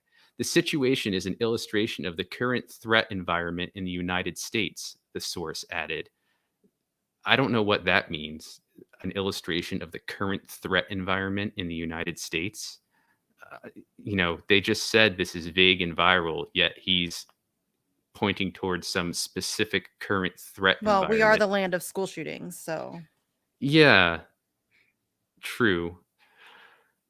Quote, this is an illustration of how social media and other communication platforms play a role in spreading threat-related narratives, which then can result in the need for escalated security measures in and around parts of our critical infrastructure, unquote, the source said. Little Falls Community Schools in Minnesota said Thursday that it would preemptively close on Friday after the district was, quote, specifically identified in a TikTok post, unquote, linked to the warning trend. Kaufman High School in Texas also canceled classes, according to a local media report. In Georgia, Atlanta Public Schools said in a letter to parents that some facilities would be beefing up security on Friday, according to local reports, while schools in Polk County closed altogether. And in a letter posted to its Facebook page, Albemarle County Public Schools near Charlottesville, Virginia, said the TikTok trend is a reminder not to share posts about school violence. Okay, completely the wrong lesson to draw from that. I mean, if there is a threat of school violence, people should share it, not in a, um, not in a promotional sense, but to warn others, to help keep others safe. Quote, even if they are not credible threats, they can cause a great deal of stress and anxiety for our students, families, and staff, unquote, the letter read. Quote, creating or sharing such posts can also lead to criminal charges. So does that mean if you share it with somebody to warn them that you can potentially face criminal charges? I don't know. We ask our families to monitor their children's social media activity and speak with them about proper behavior online. While many of the warnings of potential violence appear to be circulating on TikTok, it is not the only platform to see such chatter in recent days. And I thought the use of chatter there was very interesting because that's a term that's predominantly used in intelligence agencies. And again, this is speculation on my part, but this seems like something rolled out at a federal authority level. And the use of the word chatter lends just a tiny bit more credence to that. You don't, I don't think families are discussing this in terms of chatter on social media, right? A similar message has appeared on Snapchat, according to a notice to parents by school officials in Ramsey, New Jersey, which is not too far from where I'm at. A letter by New York City officials referred to similar content on, quote, other social media, unquote, besides TikTok. A Snap spokesperson said the platform is closely monitoring the situation on TikTok, but did not immediately provide further comment. A spokesperson for Meta, Facebook's parent company, didn't immediately respond to a request for comment. The social media rumors come amid a wave of talk about so-called, quote, challenges, unquote, on TikTok, purportedly encouraging students to engage in misconduct at school. Earlier this fall, school officials in Arlington, Virginia, the heartland of intelligence agency, the intelligence agency community, issued warnings about TikTok content that they said dared students to destroy school property and assault teachers, according to one teacher at Arlington Public Schools who spoke on condition of anonymity because they were not authorized to speak to the press. That is quite bizarre. This has been added since I last read this. Such warnings often come without evidence that the content being described actually exists as a fact rather than legend. So that's new too. Such warnings often come without evidence that the content being described actually exists as fact rather than legend. That is just all right. So we don't know if this is real or fake, but we're just gonna enact shit all over the place to deal with this.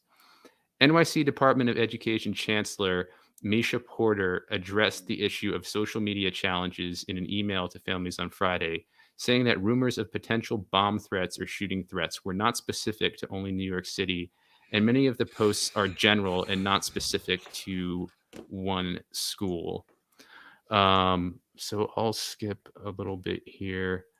Um, so Porter encouraged families who see threats aimed at specific schools to call 911. Uh,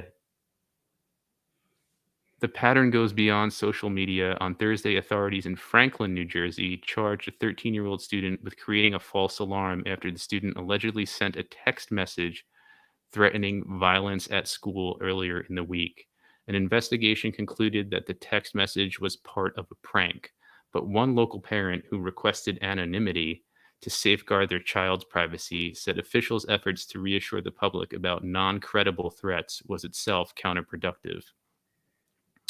By repeatedly saying schools will continue regular schedule, it is giving the wrong message to whoever is sick enough to do something, unquote, the parents said. Quote, our kids are growing up in a time when lockdowns are a normal part of their school life. But this week has added a stress that no parent should have to experience, unquote. The flurry of school closures has not escaped the attention of the Biden administration. On Friday afternoon, White House Press Secretary Jen Psaki said the U.S. government is, quote, closely monitoring, unquote, the situation. Quote, today is another reminder of how many kids and parents live in fear of school shootings or violence. It is unacceptable, unquote, Psaki tweeted. Okay, so again, I bring this up because of the doublespeak that runs through all of this, and just a lot of speculative evidence, but speculative evidence that has a basis, nonetheless. That this is some kind of orchestrated event that's happening. I mean, the details contradict one another all over the place. There are subliminal messages in here, like the parents saying that our kids are growing up in a time when lockdowns are a normal part of their school life. But this kind of lockdown, no parent should have to experience. So, the message there, the implication there that these lockdowns for the magic virus are now a normal part of life. So get used to them even more than you've gotten used to them.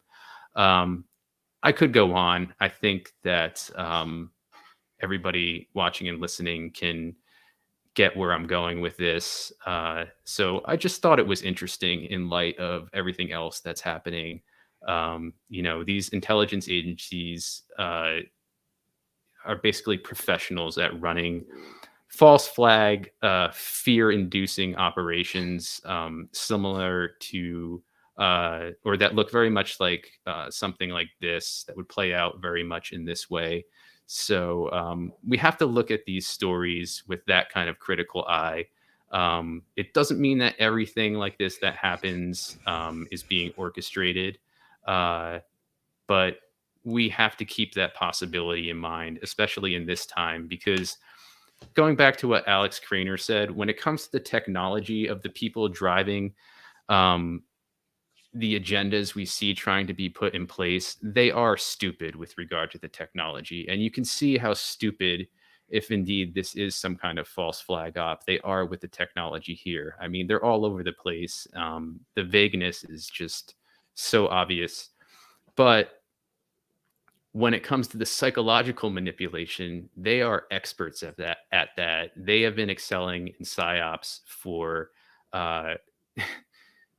decades at this point. If you just want to talk about the CIA, I mean, they essentially exist to psychologically manipulate us into fear so that agendas can be passed. And I would not be surprised if it comes to light in the future that this is just such an op, but I would be equally unsurprised if this is just forgotten about within days, because that's the way a lot of these things seem to go. And it's very telling when things disappear within days because, that often indicates that they served their short-term purpose of drumming up fear and confusion and are no longer useful. And the next thing, if it's not being prepped, it's already being rolled out. So that'll be in the links if you want to take a look at that. And that is all I've got on my end for today. Okay. I definitely need to go because I have another 2-hour show in 2 hours. Workhorse. I know. Fridays are brutal now. Fridays are a little bit brutal because we started doing this on Fridays and then we moved the vigils to Fridays. So yeah, if you guys are around at 9:00, we're going to have Kathy Bogan from Consortium News on the vigils. She is one of my favorite people in the whole wide world. She's a wealth of knowledge on the Assange case. And we have a lot to break down. Obviously, there's been a lot of bullshit going on. which is why I haven't slept in a week and a half. So, yeah, if you want to tune in for that, we'll be there from 9 to 11 tonight, talking to Kathy Bogan and trying to make sense of nonsense. So you can join us over there. Obviously, we'll be back next week on Friday at 4 for the next Facts on Friday. I don't think we have anything else scheduled currently right now, but I'm sure we'll have an interview pop up over the next few days. It's a kind of crazy time of the year, so it's a little hard to schedule people. People have got stuff going on. We've got stuff going on. So yeah, we will definitely let you guys know on Twitter or whatever if we get something lined up. But we'll be here. We'll be back next Friday for sure at 4 o'clock. And yeah, come hang out on the vigil if you want at 9 o'clock. We'll be there. I encourage you to do that. Thank you, everybody who watched and listened. Thank you. And we got a Super Ray on Rockfin, which I'm really terrible about remembering to switch back to Rockfin to check. It was from Leonard Trust Fund. So thanks, dude. We appreciate you for the Super Ray, the tip on Rockfin. That's awesome. Thank you very much. Thank you. Thank you. We appreciate that very much. And yeah, we will catch you guys next week. Bye, everybody. Yep. Take care. Love you. Bye, guys. Peace.